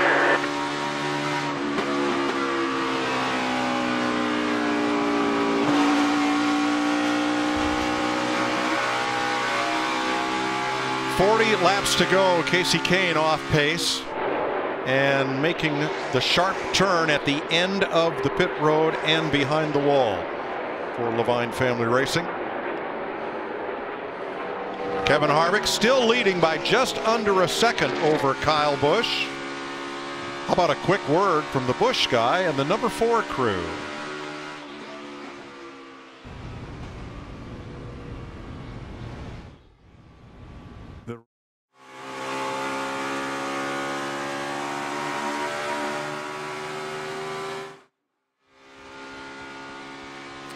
You know, guys, now what you have to be thinking about, what can I do to win this race? What can I do to outfox that 4 car and Kevin Harvick? We went back racing with 54 laps to go. If you split the stage, we're going to pit about 133 with 27 to go.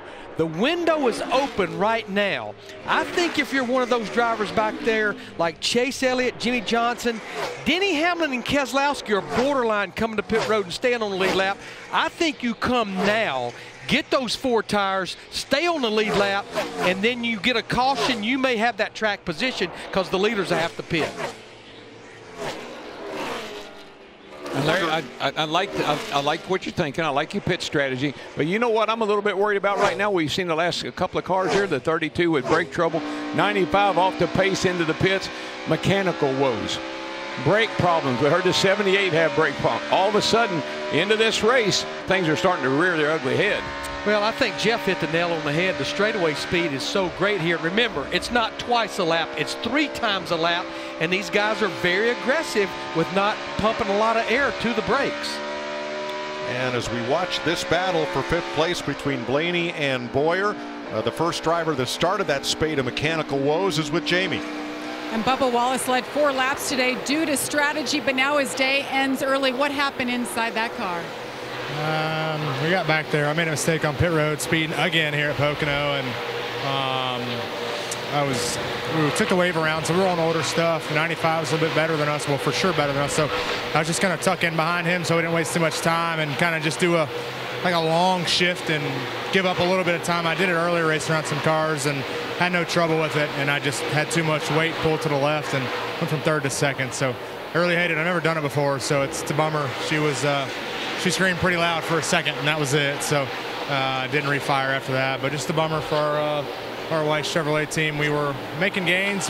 Drew and Derek come up with a good strategy to make us rebound from that penalty that we had. And I thought we were going to set ourselves up for a decent finish. That's what we needed. We kind of struggled with some front grip all day, or all weekend long, really, and we started hitting on it right there at the end. So it's unfortunate. Out of turn 3, Derek Cope has spun, coming onto the front straightaway. Cope, the last car running, was 8 laps down at the time, and this will be the first incident caution of the race, coming at lap 124 and coming right in front of the drivers battling for 4th and 5th. It's a break for David Reagan. He'll get the free pass. Cope is just. Oh, Larson gets a piece of him. I think he might have got a little help. Looked like old Larson might have gotten into the back of the 99 there, Derek Cope. Just think that closing rate was. What part of might is still in question here? What part of might have? Damage to the front of one car, damage to the rear of the other car. They made contact. I think he was just closing on the 99 of Cope so fast. He just didn't expect that to happen, and he tried to move up the racetrack, but you can see where the nose of that Camaro. There is a point to that nose. He's just going to have to cope with that. There was a point to that nose.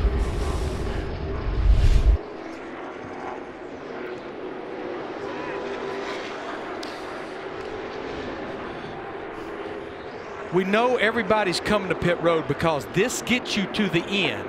But I promise you, my eyes on that 2 car, Paul Wolf, this might be a perfect time with only 18 laps since we last pitted to go with right side tires and right side tires only and get that track position. Like he told me this morning in the garage, if I follow the leader all day, that's what I'm going to do, is follow the leader.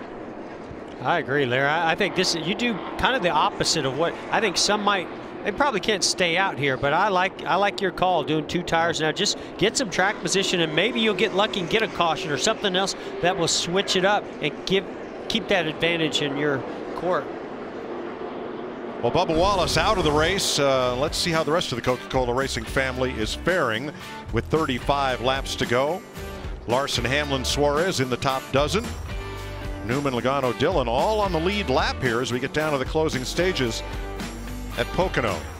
You know, in basketball, there's such a thing as drawing the offensive foul and kind of causing someone to do something which changes the course of the game, and not trying to put anything on Kyle Larson, but have we ever seen a situation where, you know, somebody needs to go around because we need a caution and we need one now? Well, I will say if he did do that, he made it look good. Well, let's hear from Kyle Larson. My nose should be fine. I barely got him. How hard you hit him there? Did you even check out the right front? I didn't get him with the right front. I got him like with the center of the nose. 10-4. All right, pit road is open, led by Kevin Harvick. Here's Matt. And Kyle Busch looking for back-to-back wins 2018. Also back-to-back wins here at Pocono, having won the July race a year ago. Kyle Busch near the end of the previous run, the car was on the tight side. Possibly put a piece of tape on the grill. No chassis adjustments for this stop for Busch. Coming around to the left side, Cam Wall hits the lugs on the front. Vince. The 78 of Martin Truex Jr. loose everywhere. He said, got to give me some help if I'm going to contend for this thing. As far as the 4 of Kevin Harvick, tighter as they went and loose into turn 3 late in the run. So they make an adjustment there. Kyle Busch will be the first one off pit road. Well, there's going to be a shakeup in the standings here as Harvick couldn't get around pole sitter Ryan Blaney. So Kyle Busch will be the new leader. Harvick drops to second. Blaney will pick up 2 spots. And here's a look at Harvick trying to fire off out of the pit box. A little bit of close there.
Now, because we're at the tricky triangle, new rules. We're going to take the top 3 drivers off the board. Kyle Busch, Kevin Harvick, Martin Truex Jr. You can't pick them.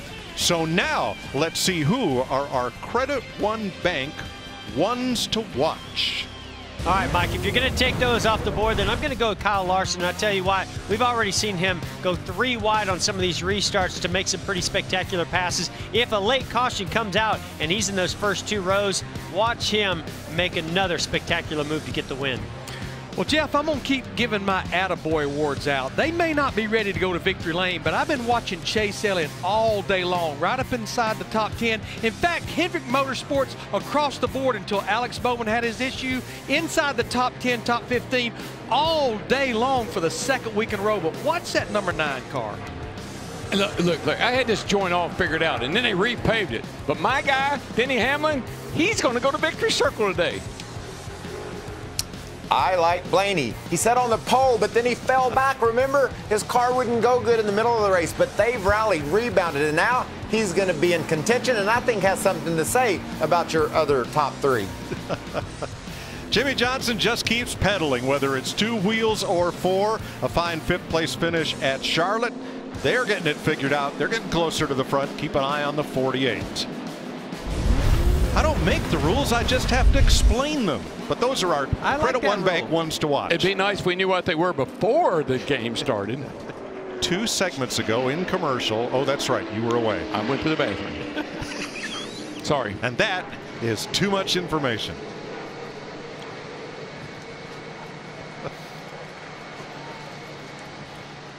This summer, the 2018 FIFA World Cup is coming.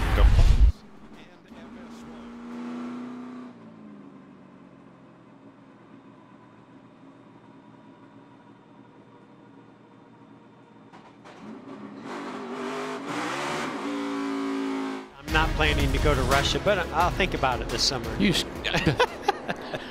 No, what exotic beach are you going to? I know there's got to be one in your plans. Hey, let's have a look at the fastest pit stops presented by Xfinity. Let's talk about the fastest pit stops. No surprise here, Kyle Busch on top. And obviously to get that lead, they've been so solid. Hey. 13-0. How about the 88? Alex Bowman popping up in that list. Bowman's had a couple of good runs these last few weeks. Yeah, and to that point, Hendrick Motorsports, we probably don't recognize it enough, but they really have been solid on pit stops this year, this whole year. So Kyle Busch, the new leader, because he beat Kevin Harvick out of the pits here with 38.2 laps to go. The sun has poked through. Yesterday it was hot and a little bit steamy. Today we started the race with an ambient temp of 60 degrees and a heavy cloud cover. That's why this was such a great spinach farm. Very humid, very cool, great place to grow things. I was about to say the same thing. Yeah, no kidding. I would have never thought about that. What I'm going to be looking for right here on this Geico restart is who's going to be the best pusher. I'm looking at that second row. That's who's going to help get the lead. That is Blaney and Truex behind Kyle Busch and Kevin Harvick. Here we go.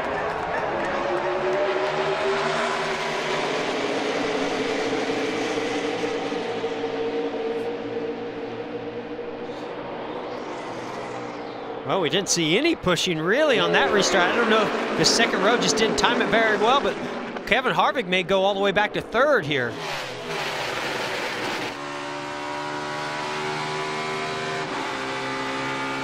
Boy, how quickly things can change.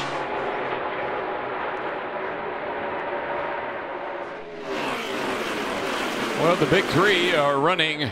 1, 2, 3. Through corners, 1, 2, 3. Exactly. And that's why we took them out of our ones to watch. What fun would that have been? Tell you one thing, when that 18 gets out front like he is right now, I don't know. He'd be pretty hard to chase down. 31 laps to go. I know before that caution came out, Mike, the 4 and the 18 were running exactly lap times. Look at this swarm in the back. I mean, Bowman was all the way down to the pit wall. Remember when Neil Bonnet was doing that? And the commentators were going nuts. They said, what is he doing? You can't do that. Well, that was Jackie Stewart who said, that's dangerous. He and Neil had quite a discussion the next time I bet they did. They were at an ABC race. Yes. One of the things you really have to worry about when you have those kind of wild restarts is getting into one another, brushing the wall and getting a tire rub. Look at the damage on the 19 car of Daniel Suarez. That's pretty heavy damage. Wow, that is big damage. That's going to hurt that car.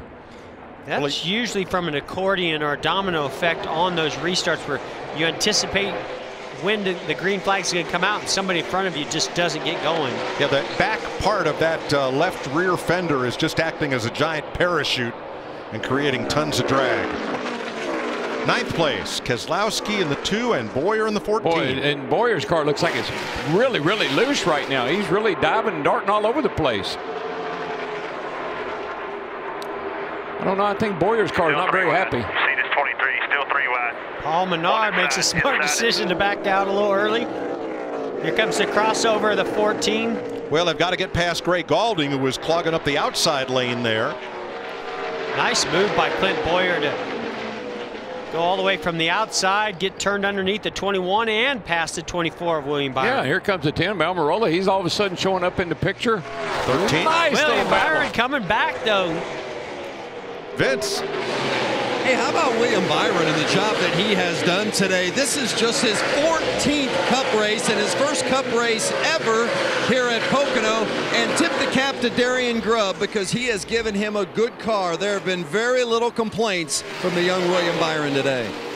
Yeah, agree, Vince. In fact, today, that 2-tire change on the first pit stop helped keep them up in the pack and in contention. It's worked out pretty well for them today. Yeah, he's young. He hadn't learned how to complain yet. He'll get there. Just yes, sir. It's fine right now. Ryan Blaney takes 5th from Jimmy Johnson. Yeah, Jimmy Johnson made up some great spots on that restart. And he was able to get up into the top 5, but Blaney's just a little bit better than he is right now. Toyota top performers, 3 of them in the top 5. Busch, Truex, and Hamlin. With Eric Jones 18th. And Daniel Suarez back at 24th. They're closing that gap a little bit. 78 is closing the gap on the 18, and the Ford's right with them. So we're going to see a heck of a battle. Right here we see a heck of a battle too. Larson, I believe he just shoved Jimmy Johnson up the racetrack and went right by him. That opened the door for the 9 and Keselowski in the 2. Chris Buescher's made an unscheduled pit stop as we watch this battle unfold for 7th place. I don't think there's damage to the left rear of the 48, but it looked kind of. I guess it looks like they got a little bit. I think it's the paint There might job. be some damage from Keselowski. There wasn't any, but there is now. You called your shot there, Babe Ruth. Oh gosh. Some hard, man. You're running out of laps, running out of time. Got to go hard. Well, if there was any damage, it would have come from this, from Kyle Larson. Yeah, he just drives really deep into the corner, Yeah, gets on the rear bumper, and looks like he took a little bit of air off the 48 Jimmy Johnson to get him loose. Nice heads-up move by Chase Elliott to follow Larson through there. Boy, Clint Boyer slid way up the racetrack. Not sure if he got a piece of the wall or not. No, there. he's just been really loose, right? Yeah, I just think he's got his hands full right now. That car just looked very unstable. We already saw a lap before. Oh, that's getting into turn 1. Yeah. Pick up all that trash on your tires. Matt? Mike, most of the day the tunnel turn has been the turn he's tried to focus on most getting through, but the past run or so he told his spotter Brett Griffin turn 1 has been giving him the most trouble. The car's on the free side. In fact, he told Bugga on the last stop the only adjustment that I really think will help us, track position. Meanwhile, the 48 of Jimmy Johnson battling with the 2 Keselowski. Chad Knaus has done a great job on the box twice today. He's gone with a 2-tire strategy, trying to give him track position, keep him in the game, a little bit free through the tunnel turn, but a solid top 10 effort for the 48. Mike, you use a lot of brake around all 3 turns. You're not so much on the tunnel, a little bit in the 3rd turn, but certainly in turn 1 you use a lot of brake. And if you brakes start giving you a problem, starting to fade a little bit, not as good as they were early in the race, that could really upset your car getting down into that corner. That could be part of Boyer's problem right now. Just maybe the brakes are not as good as they were early on. Eric Almirola up into the top 10. Didn't see much of him in the first half of this race. Up 24 spots. Struggles in qualifying, had an issue, thought that it was an equalized tire, but even struggled yesterday in practice, but he's finally starting to get some speed out of that 10, Vince. Yeah, and they actually weren't too bad in practice yesterday after they dealt with that tire issue in qualifying and then put that same set of tires on in practice just to confirm that that was indeed what it was. But, you know, historically, this hasn't been one of Eric's better tracks, but it's been a big help for him to have Kevin Harvick as a teammate. He spent a lot of time, Almirola has, poring over Harvick's driver data to help him improve. It's certainly been a big plus for him being with Stuart Haas here at Pocono this weekend. And what I see with the 10 car, they seem to run their best at the end of the day. They don't show a lot of speed, but at the end of the day, they get it together. 9th place changing hands there. 23 laps to go. Here's a quick word from Duracell. This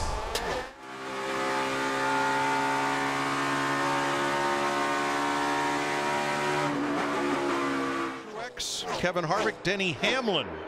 Those 4 drivers all finished in the top 4 positions here last July. Mike, last time by, the leader ran a 93. Truex in 2nd place ran a 96, and Harvick in 3rd ran a 90. So they're just laying laps down almost identical to each other right now. Well, get used to this, folks, because this is what you're going to see the rest of the season and most likely all the way to Homestead. It's definitely the 3 best cars right now. And Hamlin right there, not that far behind. Blaney not that far behind.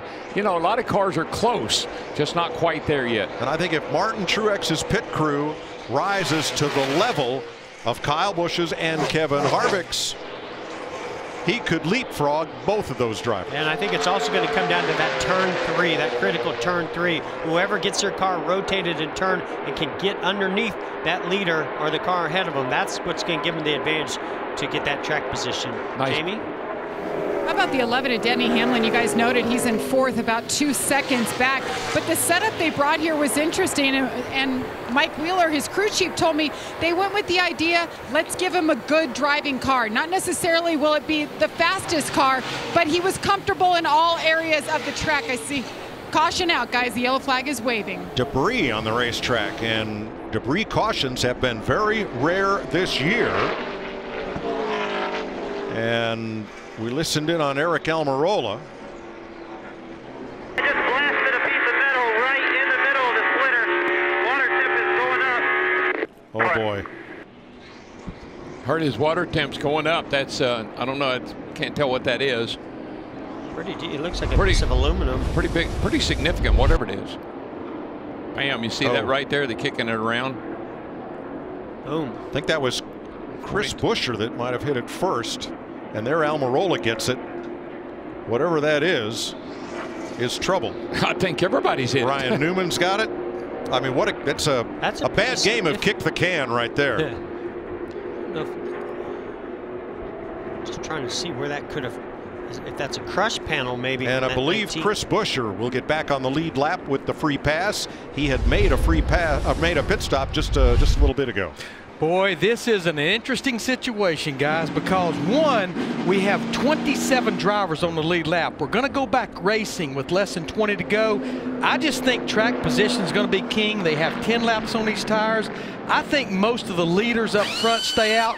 I do think a lot of them near the rear come in, but whoever comes in and gets 4 tires, this is their last set of Goodyear tires. Only 7 sets total for the race, including what you started on. I think you're going to see a split decision and this here. is where you sweat as a crew chief or a driver. You just don't want to be the last driver that stayed out and have somebody with 4 fresh tires right behind you.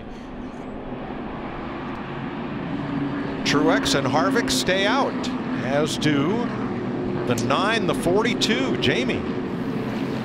And Mike Wheeler on the 11 just said, my notes say we shouldn't pit right now. Okay, let's come. So they decided to bring it in. Why not? They were 4th. Let's try to make the car a little bit better and have those fresh tires, Matt. Air off the windshield. Kyle Busch said he needs the car to be connected more to the racetrack on entry, and especially through the center. When he's out front, he doesn't have it. He's the one.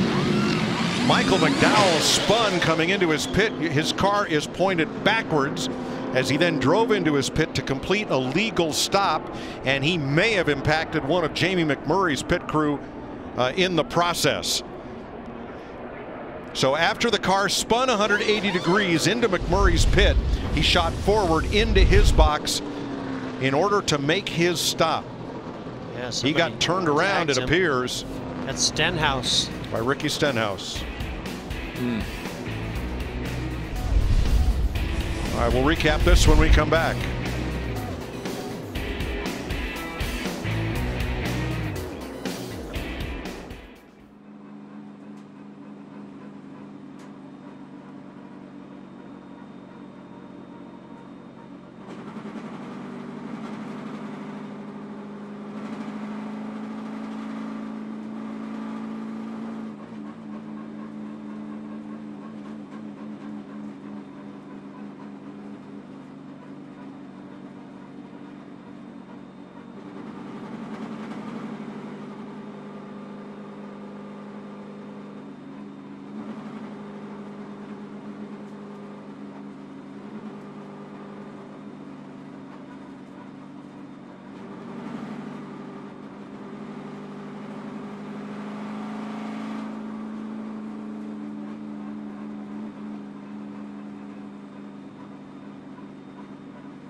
Live here in the Pocono Mountains, FS1 NASCAR with Michael Waltrip, Chris Myers, and Martin Truex is your leader.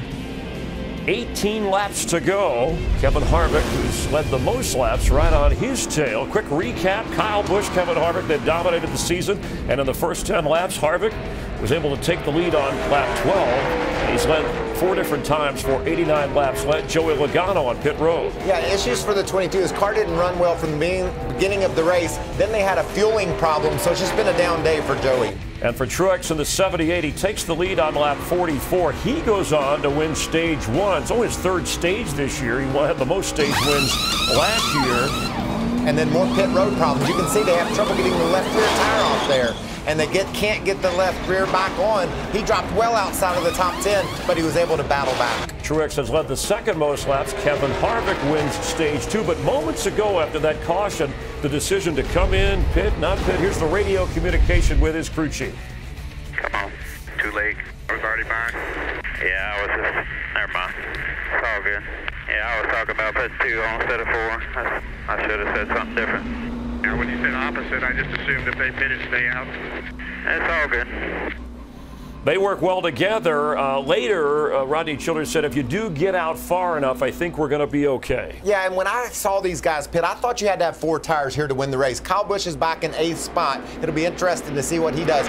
The other teams are all out of tires now, so they're gluing up used tires to go back on. But, Chris, I think if you need those, you're in trouble. And in the bigger picture, again, Kevin Harvick, he has not won here in Pocono. He has dominated along with Kyle Busch this portion of the season. Let's rejoin Darrell, Mike, and Jeff. Martin Truex trying to show it's a 3-way race for this championship with Kyle Busch and Kevin Harvick. As they take the green, Jamie McMurray's jackman, Josh Appleby, was knocked aside and into the tire changer. But afterwards, Jamie told us he was laughing it off. He is unhurt, completed the stop, and will stay in the game. There's no question about this pit stop strategy. He did shake things up a little bit, but I believe that 78 and 4. I still think they're going to be the best cars. And here comes Larson on the outside of the 4, making one of those spectacular moves on a restart.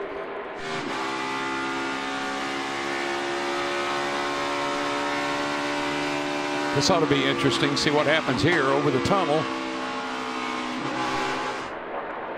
Well, you think how much Kyle Larson must have picked up last night racing Michael Waltrip in go-karts at the slick track. He is an animal out there.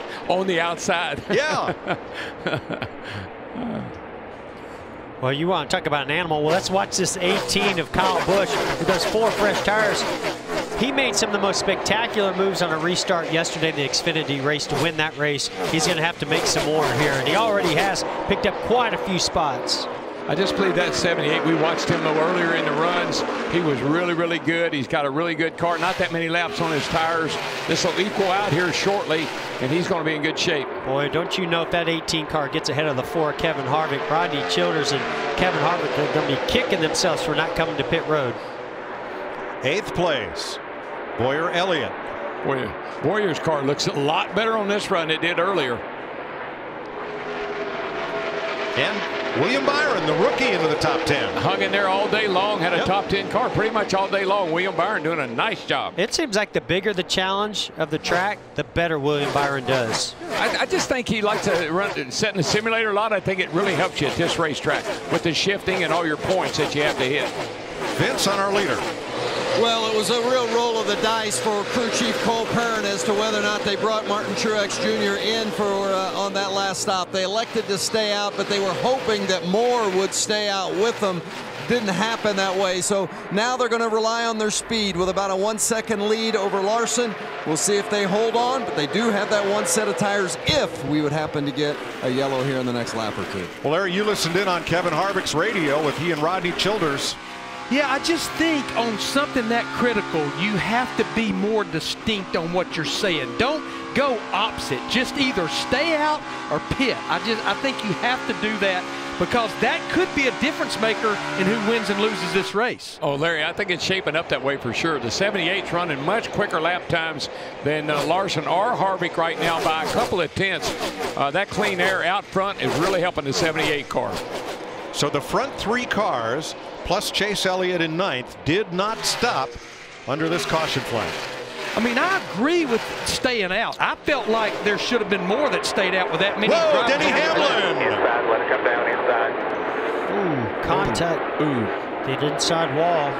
And this changes everything. More coming here. 99's your last right here. That's Hamlin was 11th, and look at the damage to Alex Bowman. Bowman's car from that collision. Not good. I don't know. Looks like he got loose and got the outside wall with that right rear. This could get a little heated here, guys. Now the front end damage on Hamlin came as he spun to a stop. And this started way back on the front straightaway. Let's see if we can figure out what the heck happened here. Down in the corner, down into one, pretty much side by side. See Bowman. Oh, yeah, you see what happened? Hamlin got a little wee bit loose, and that sent the 88 up the hill. Hamlin spins. That's a chance you take when somebody's on your outside like that. It can suck you around, make you loose. Well, here's where it started. Side drafting down the straightaway. Boy, Bowman real aggressive.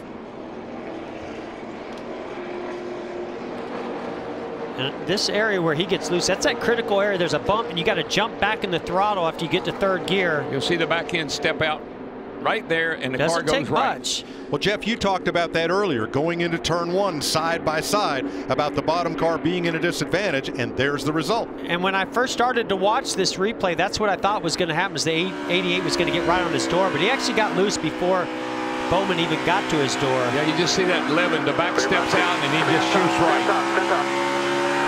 Boy, nice job by Ryan Newman shooting through there. But I also think there was no love lost as they came down this front straightaway. Things started to heat up a little bit right there.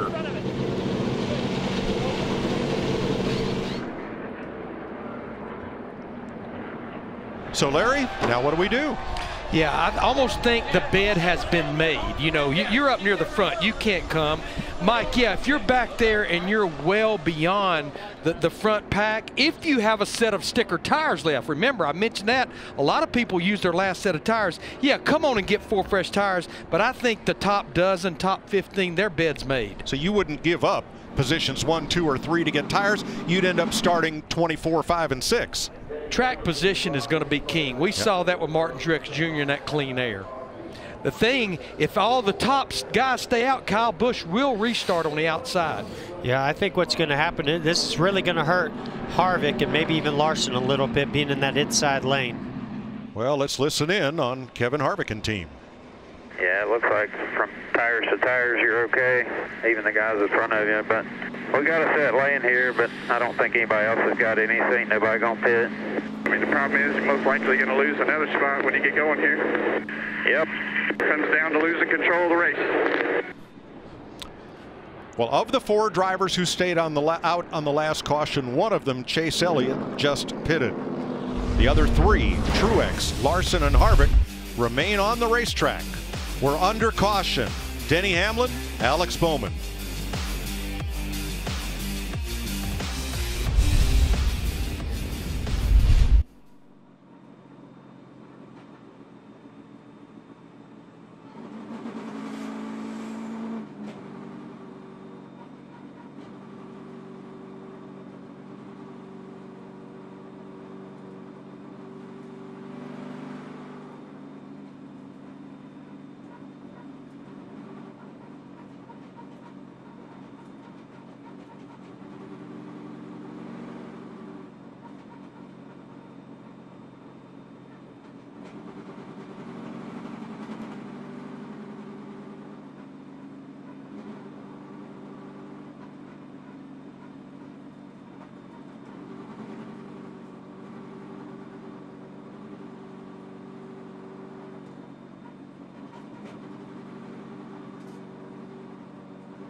11 laps to go in this Monster Energy NASCAR Cup Series race from Pocono as Denny Hamlin, his car gets pushed to the garage after spinning in turn 1, collecting Alex Bowman, who he was racing side by side with down the front straightaway. Yeah, we're going to have a pretty big drag race down this front straightaway right here, and I think whoever goes into turn 1 and comes out of the side over there in the lead could be the guy to win this race. It's going to be really the 42. We know he's not going to give.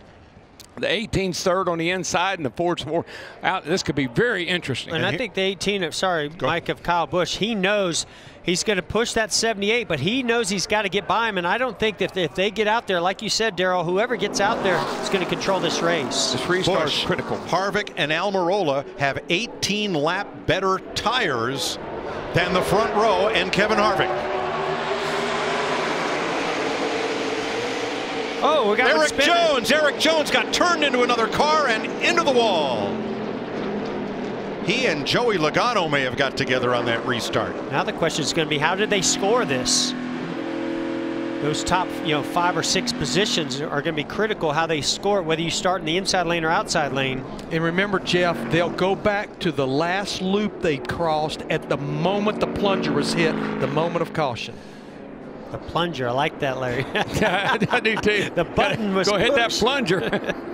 But these cautions, that's exactly what Martin Truex Jr. needs. He needs this thing to continue to go under caution as many laps as possible.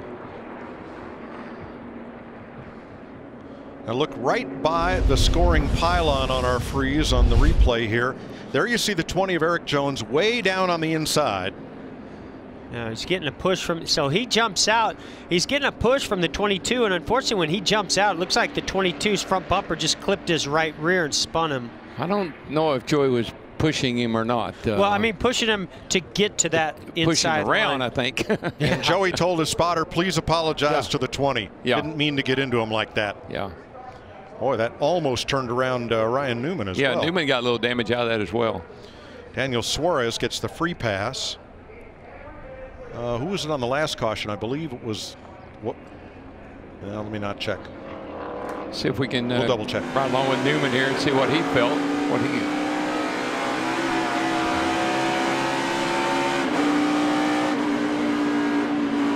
He didn't feel much. No, he wiggled but his a little. car did. Yeah. Cole Custer had the free pass on the previous caution.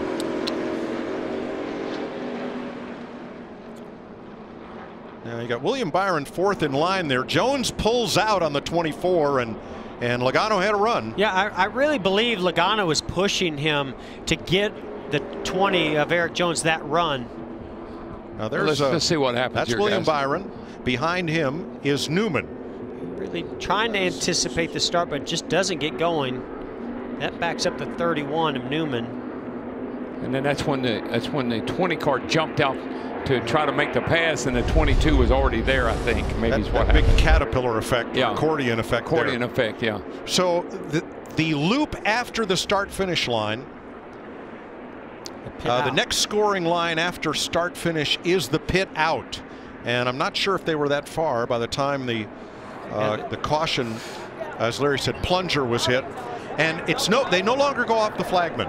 The official, the race director in the tower, when he pushes that button that illuminates the caution lights, everything comes to a halt. It freezes the field right there. It's on computer. It's not by eyeballs. It's not by anything. Boy, I tell you though, the Cole Pern and that crew down there looked like they were having a really serious conversation about maybe the restart. I'm not sure what they were talking about, but I think they're a little concerned.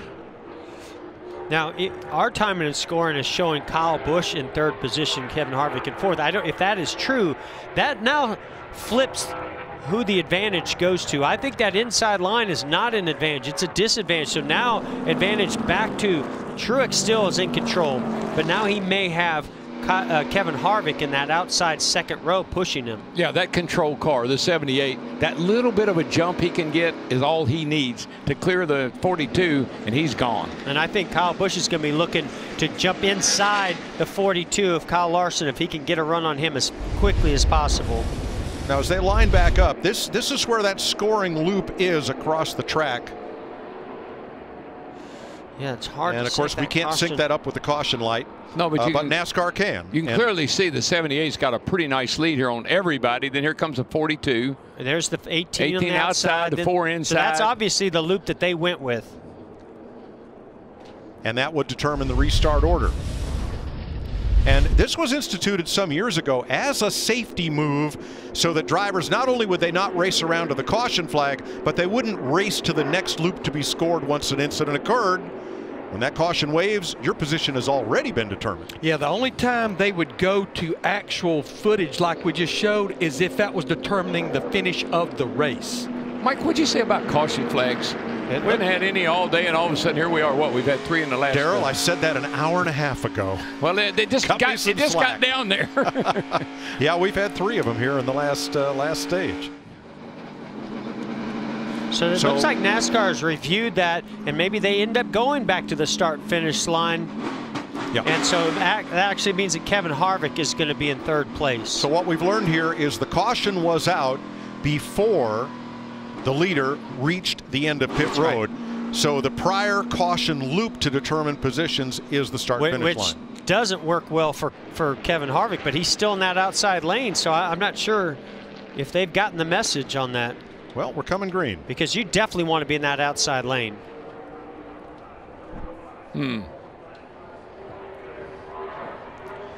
Lights out on the pace car. It'll be 7 to go when they come to the line. Truex, Larson, Harvick, Busch, Blaney, Almirola, Bowyer, Keselowski, Dillon, and Johnson, the top 10. There goes the 78. He's going to clear the 42 without any problem. And he's going to run the. I don't think he's cleared him yet. He's going to run him out of track. Well, wow. Larson is not one of those guys you want to do that to, because he will come back on the outside. I want my driver, I want him to show some aggression right here. Well, that was a statement move by Truex to carry Larson all the way down to the inside. No more Mr. Nice Guy. We're going for a win here.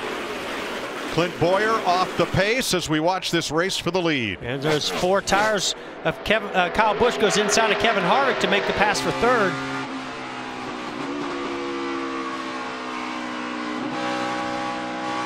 Blaney on Harvick's bumper and Almirola right there.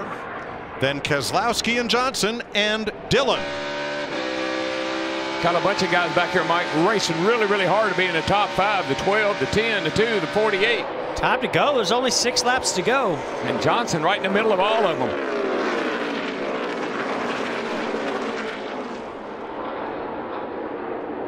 Tell you that Jimmy Johnson, he has shown why he's won 83 races and 7 championships. He has really driven hard the last couple of weeks.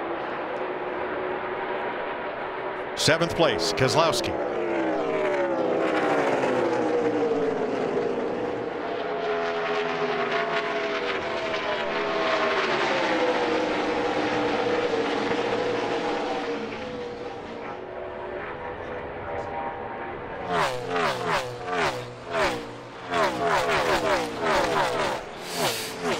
Running out of laps, guys. 5 to go. I think right now, Kyle Larson is Mark Truex Jr.'s best friend to try to hold back Kyle Busch with those fresher tires. We said Bowyer was off pace. Whatever happened, he got going again. He's still on the lead lap, 25th, falling to the back of the pack. It's a good chance he got really loose down in turn 1. He's just not had a very good day. He was looking really good at one time, but seems like they just got off on their adjustments and got the car really loose. It went from bad to really bad. Well, a bad pit stop threatened to ruin Martin Truex's day. The tire changer bumped into the jack. They had trouble on the left rear, but he came from 14th to 6th in that segment, and then worked his way back up front, where he is with 5 laps to go, 6/10 up on Kyle Larson. Yeah, I think that 78 car pretty much is clear of everybody else. He just ran a 51.76 to a 51.99 by 2nd place Larson. Best news for Martin Truex is the pressure that Kyle Busch is beginning to put on Larson for 2nd, as here's the battle for 7th. Tell you that 4 car is so good on the long run, he's just going to run out of laps. Now this is going to get really dicey for both of these groups that we're seeing as they get side by side in the tunnel. Well, this was the battle we hoped for. It's just not right now for the lead. No, and that was really wise on Kevin's part not to race off in that tunnel turn. You can't make it. 2 cars that fast. That was a good move on his part. I was super impressed. He was able to get a run off of turn 1 and get side by side with Kyle Busch. Well, those two battling would leave Larson free to go after Martin Truex if he can run down that Furniture Row Toyota. Yep, 3 to go, and it's, I don't know, it's going to be hard for him to do. He's so good on the restarts, has such great short run speed. That's where his specialty is right now. And unless a caution comes out again, I just don't see Larson's going to have the speed. What I like about Larson, the car doesn't have to be perfect. He can make it up. He makes up a lot of difference sometimes. Penske Fords trade 5th place. Keselowski moving up. Fellas, we got a 3-horse race for this championship. Martin Truex has earned his spot today at the head of the table with Kyle Busch and Kevin Harvick. Hey, I wouldn't count out these top 4 of being the cars that go to Homestead and battle out for the championship. We kind of said that in our pre-race show. We thought the 42 was on the outside looking in. Today he's on the inside looking out.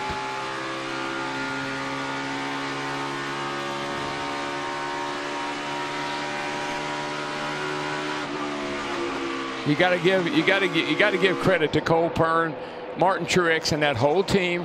They got behind, had a little trouble in the pit, didn't panic.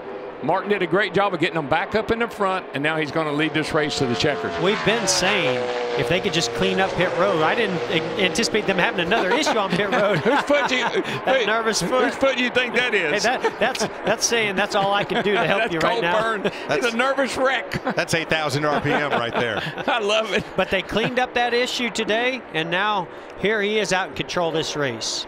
Boy, 2nd place is going to be the race. As here comes Martin off turn 3 with a 1.9 second lead. The white.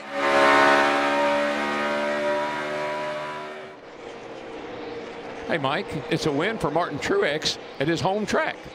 One of them. One of his home tracks. Well, he's got a little ways to go, but. Look at the dust up for 2nd, though. Larson, Busch, Harvick, all right together.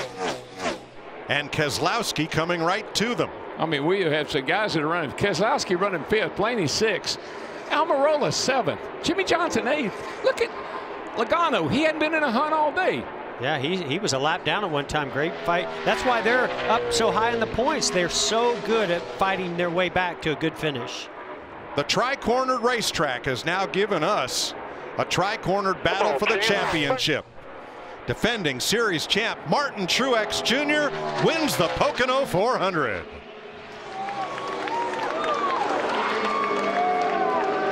Hell yeah, buddy! Hell yeah, man! Awesome call, Cole. Good job, guys. Thank you, man. That thing was hot rod out front. Holy cow! Awesome job, Martin. I sure hope they got a lot of the Yingling in victory lane. We're gonna drink it all. I love it. Yeah, buddy. Woo! Truex scores his 17th career win in his 455th start. He won 8 races ago at California. Only the 2nd time in the last 8 races this year that the 4 or the 18 did not go to victory lane. But Mike, you know the interesting thing, you lose them in the pit sometime and you win them in the pit sometime. There's Sherry, and she's on her way down to victory circle. What a great, her and Martin Truex do so much for the sport. Their charity work, all the things they do. Their Catwalk for a Cause donated $1.2 million to build a children's emergency room at the hospital in Huntersville, North Carolina. Just amazing. You heard her say, this is such a special day. Finally, I get to be here. It's been a while since she's been Martin Truex Jr. in victory lane. Yeah, sweet. 16th career win for Furniture Row Racing. And their 2nd at Pocono, both with Martin Truex. You look at that top 5, Truex, Larson, Busch, Harvick, Keselowski, and I think there's a very good chance our final 4 at Homestead come from that top 5. I think you're right.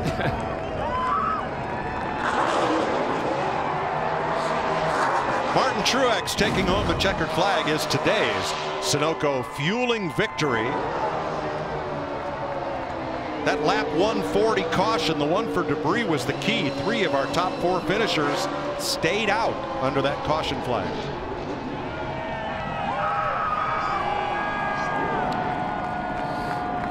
Martin Truex captures the flag.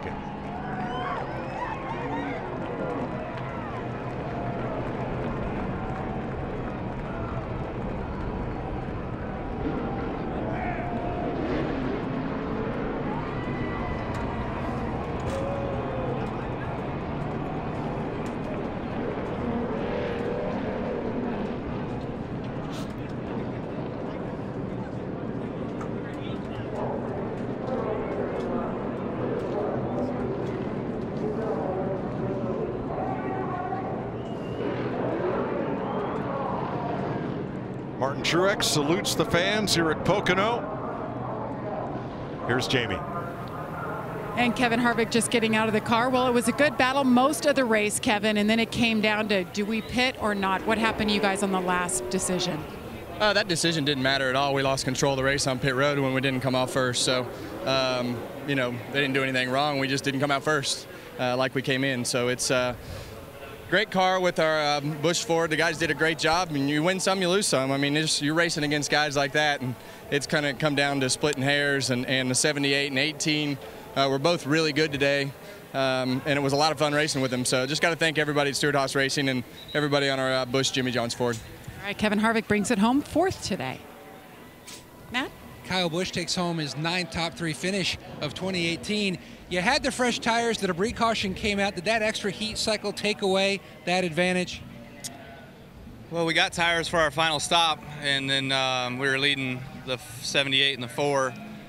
And then a caution came out for debris in 1 that looked like a shoe booty. And then we decided to pit and put tires on again right there because we had about 10, 11 laps on tires, and that's where we got burned here in this race, exact situation last year. And so we didn't want to make the same mistake again, but you know, it just, once I got back there, I just couldn't pass those guys. You know, it was just stuck where I was at. So the 4 tires just didn't do anything today. It was certainly all about being out front. That might have been just as cool as it is. You know, their tires were pretty equal to ours with the cycle on them that we had with a couple laps or 1 lap or whatever fire that we had.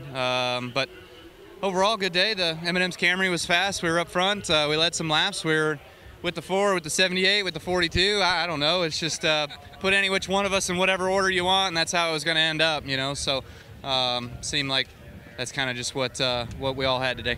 Like a bunch of M&Ms in a bag. Colors everywhere. Mike?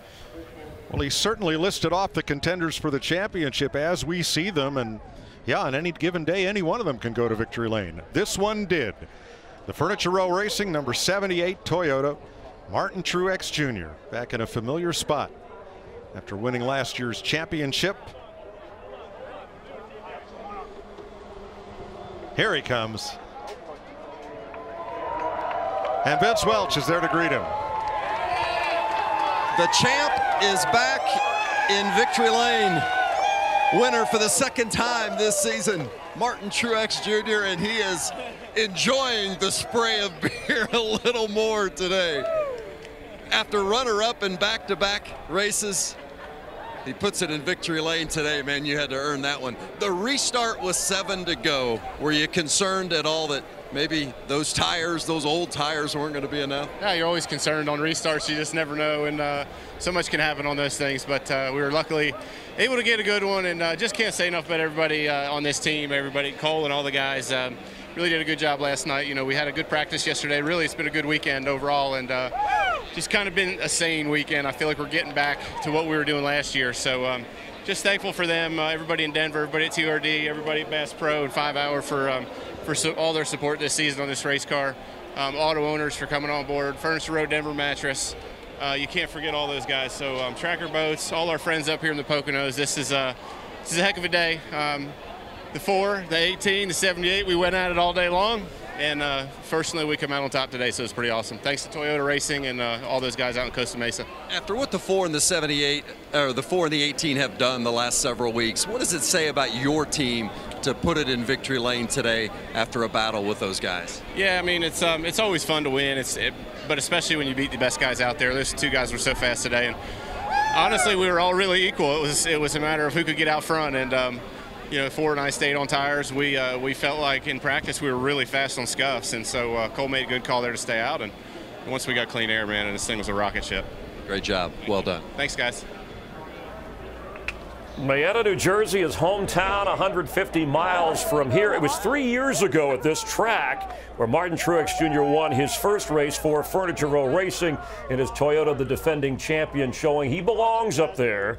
When you talk about who's going to be the championship for with the success of Kyle Busch and Kevin Harvick, and he put on a show today. 3 drivers have won 11 of the 14 races this year. He can catch 2. We might see him on MLB Whip Around with those kind of hands. More in a moment.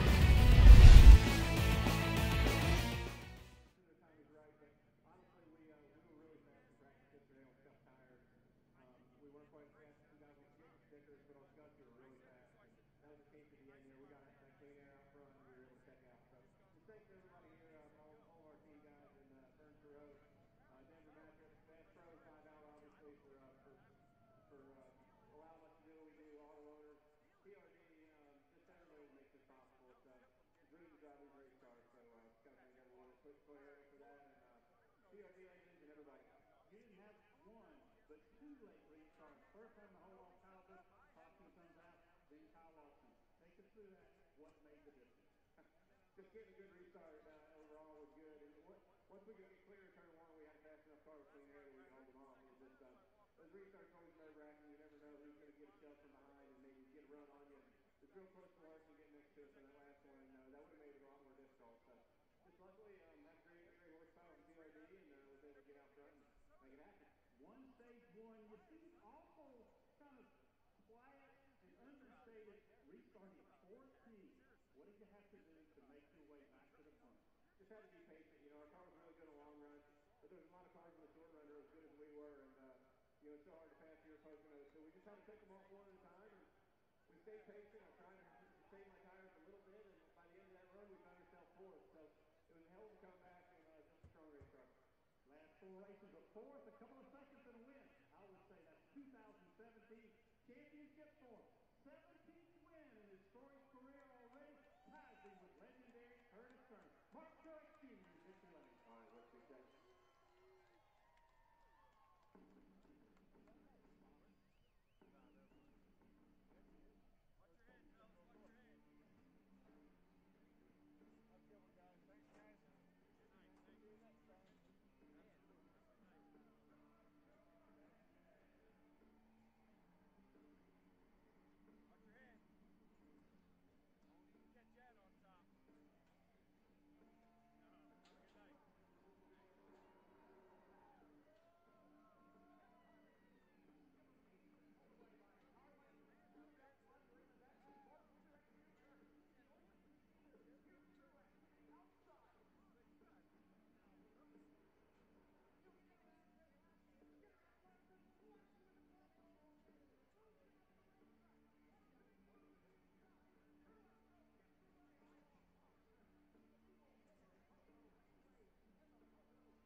Martin Truex, he was second to Kyle Busch in the 600. He was second to Kevin Harvick in Kansas. He's in victory lane coming in first today. His second victory of this season. Remember, he won 8 races last year to win the Cup Championship. This is how it stands after 14 of 36. Michael Waltrip, Chris Myers were 12 away from NASCAR's playoffs. So you see, you win, you're in. Those playoff points are key. They were helpful to Truex last year, and then the cutoff at 16. Drivers will have to point their way in. Yeah, but I think somebody off this page, a couple of them, maybe even Chris, get to victory lane before we get to the playoffs. So I think Stenhouse is really in a vulnerable position. They keep performing well, though. A good day again for Ricky. Vince Welch is with the crew chief of Martin Truex.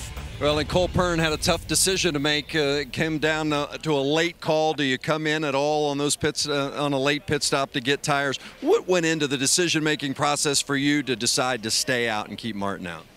It was a little bit of a guessing game either way. You know, I was hoping maybe 6 or 7 would stay instead of 4. But, you know, you had some guys on 2 there to give you a little bit of buffer. And obviously, you know, once 18 said that, you know, it was going to come, it's like, you know, you're going to end up probably behind them. Hard to pass them coming through traffic. So I think really our only shot was to win, was to stay out. How good's it feel to be back in victory lane? It's been good. I mean, we've been knocking on the door. I mean, you know, everyone's kind of been writing us off a bit. But, you know, I think, you know, we're sitting here, finished second 2 weeks in a row. And to get a win is really good for everybody. Good for everybody that's been working so hard on this team. Yeah, good call. Well done. Good car, too. His driver led the final 21 laps. Truex had the second time that he led in the race, but he had to fight off 3 different cautions, and he was able to hold on at the end. And if we're talking about that championship 4, Truex says, at least at this point, I belong there with Kyle Busch and Kevin Harvick. Count me in. There was before today, I thought he belonged there, and I think another guy that's going to join that group will be Kyle Larson. He just continues to overachieve. That late restart, getting into second position, and excuse me, and then holding on. That was really impressive. Yeah, Larson, 3rd time that he has finished second this year, yet to win. We're going to Michigan, where he has won 3 straight. Let's check in with Kyle Larson. Matt Yoakum is standing by. Kyle Larson takes home his 3rd top 2 finish of 2018, but that restart with less than 10 to go. Great moves by the 78 of Truex, but a great counter by you.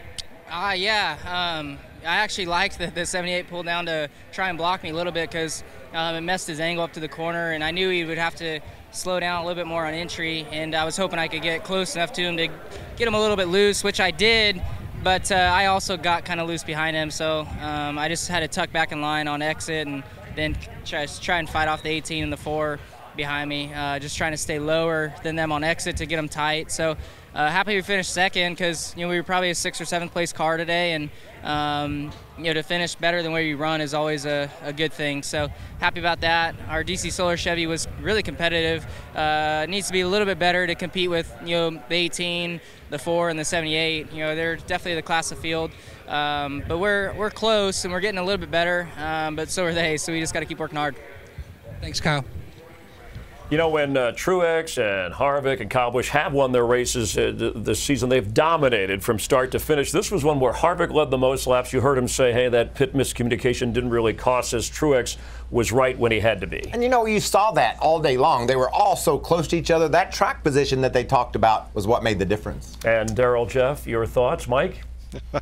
Well, I think we know who. There's 3 elimination rounds before we get to Homestead, and a lot of races between now and then. We're pretty sure who 3 of the players are. Kyle Larson, Brad Keselowski, somebody else. Somebody's going to pick up here and challenge. Yeah, I think so. When we talk about challengers, you got to look at guys that overachieve. And I think today the 42 overachieved. And I look down that rundown of the top 10. There are guys in there that overachieved today. Jimmy Johnson, this is another top 10. Top 5 last week, top 10 today. I think that team getting a little bit better every week. The Chevys are getting a little bit better week. This thing isn't over yet.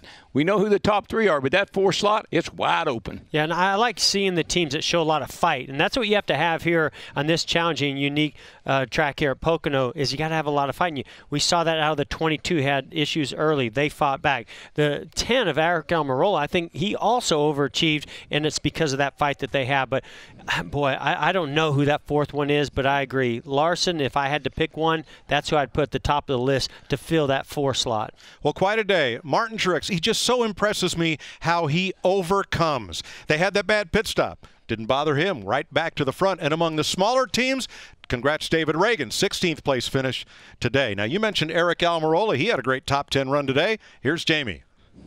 Eric Almirola brings it home 7th, and coming into this race week, and I know this isn't one of your favorite places to come, you did your homework and you relied on your teammate Kevin Harvick a lot. How much did all of that help you today? It helped tremendously, and in a really fast car. So just really proud of Johnny and everybody on this Smithfield team and everybody back at Stewart Haas Racing. They're obviously pumping out some incredible race cars, and I was coming here with an open mind. This is a really bad track. I don't think I've ever finished in the top 20 here. So I've not run well here. For 6 years, I've not looked forward to coming to here, and finally put it all together. Had a really fast car that allowed me to kind of calm down and just study my 3 teammates, and I really leaned on Kevin a lot and talked to him throughout the weekend, and he helped me tremendously. And finally it clicked in the race, and I started putting good lap times together, and we just had a solid day. So really proud of that top 10. That's probably one of my career best top 10s in my opinion, just because I've been so bad at this place for so long.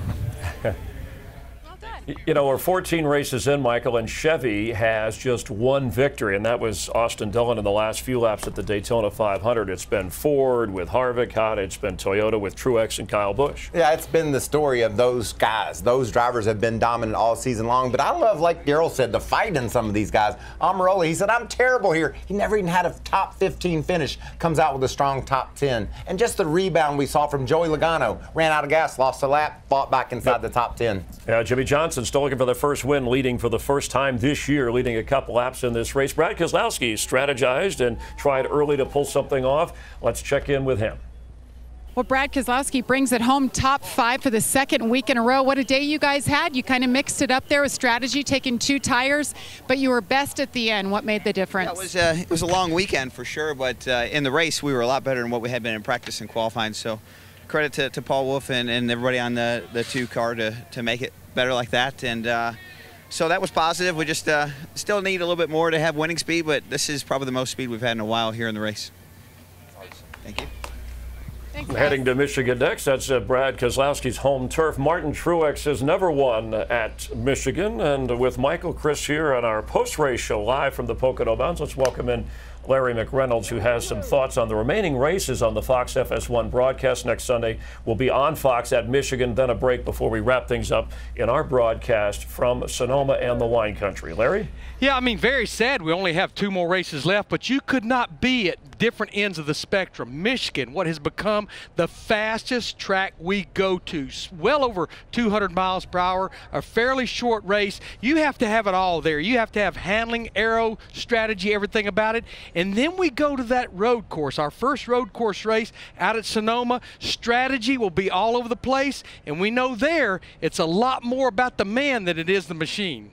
All right, thanks, Larry. And we saw some interesting strategizing with the machine and the drivers today. Let's talk a little bit about Michigan, because I mentioned Kyle Busch, as frustrating as it's been. He's going for his 4th straight win at that racetrack. And, you know, and he's a great racer. And what I love about Kyle Larson is just the way that he's liable to put anything out there. We saw that in that late restart here at Pocono. And at Michigan, with all the speed you carry, I talked about at the opening about the crazy dirt racers, how they like to throw the cars down in the corner. He'd be one of the favorites to watch at Michigan. I meant, obviously, Kyle Larson as we look at those who have won, and certainly with Kyle Busch and Kevin Harvick. And what's interesting is that 3 drivers have dominated for 11 of the 14 victories this year. Hasn't left a lot of room for anybody else to squeeze in there, but when they have won, they've been dominant performances. And you know, I love Clint Boyer's performance at Martinsville. He dominated there. It looked like he could just win anywhere we went. Today he had a fast car, but fell to the back toward the end. Yeah, and still a nudge. We're talking older guys when we talk about the athlete. We're talking in athletes' ages, but at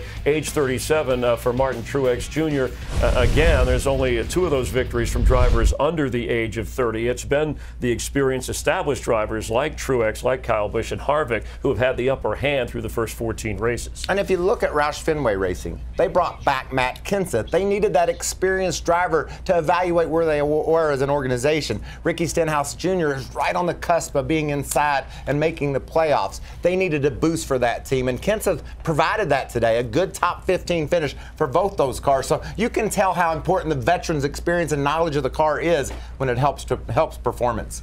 Martin Truex Jr. outstanding. Coming up here on FS1, it's NHRA drag racing from Chicago. And from Michigan, you heard Larry kind of talk about what we'll be up against. Remember, that's on Fox, 1:30 Eastern Time. Don't forget Race Hub Monday through Friday here on FS1.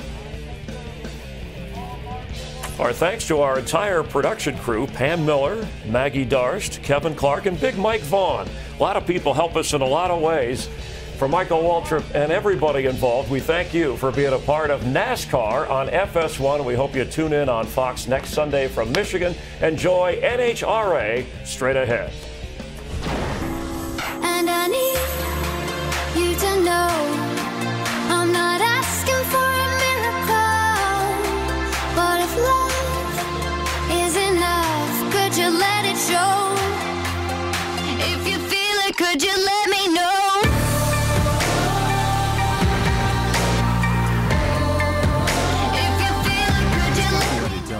May not be reproduced, retransmitted, or used in any form without the authorized written consent of NASCAR Broadcasting. NASCAR would like to thank all of our fans for your support, and we hope you enjoyed today's broadcast.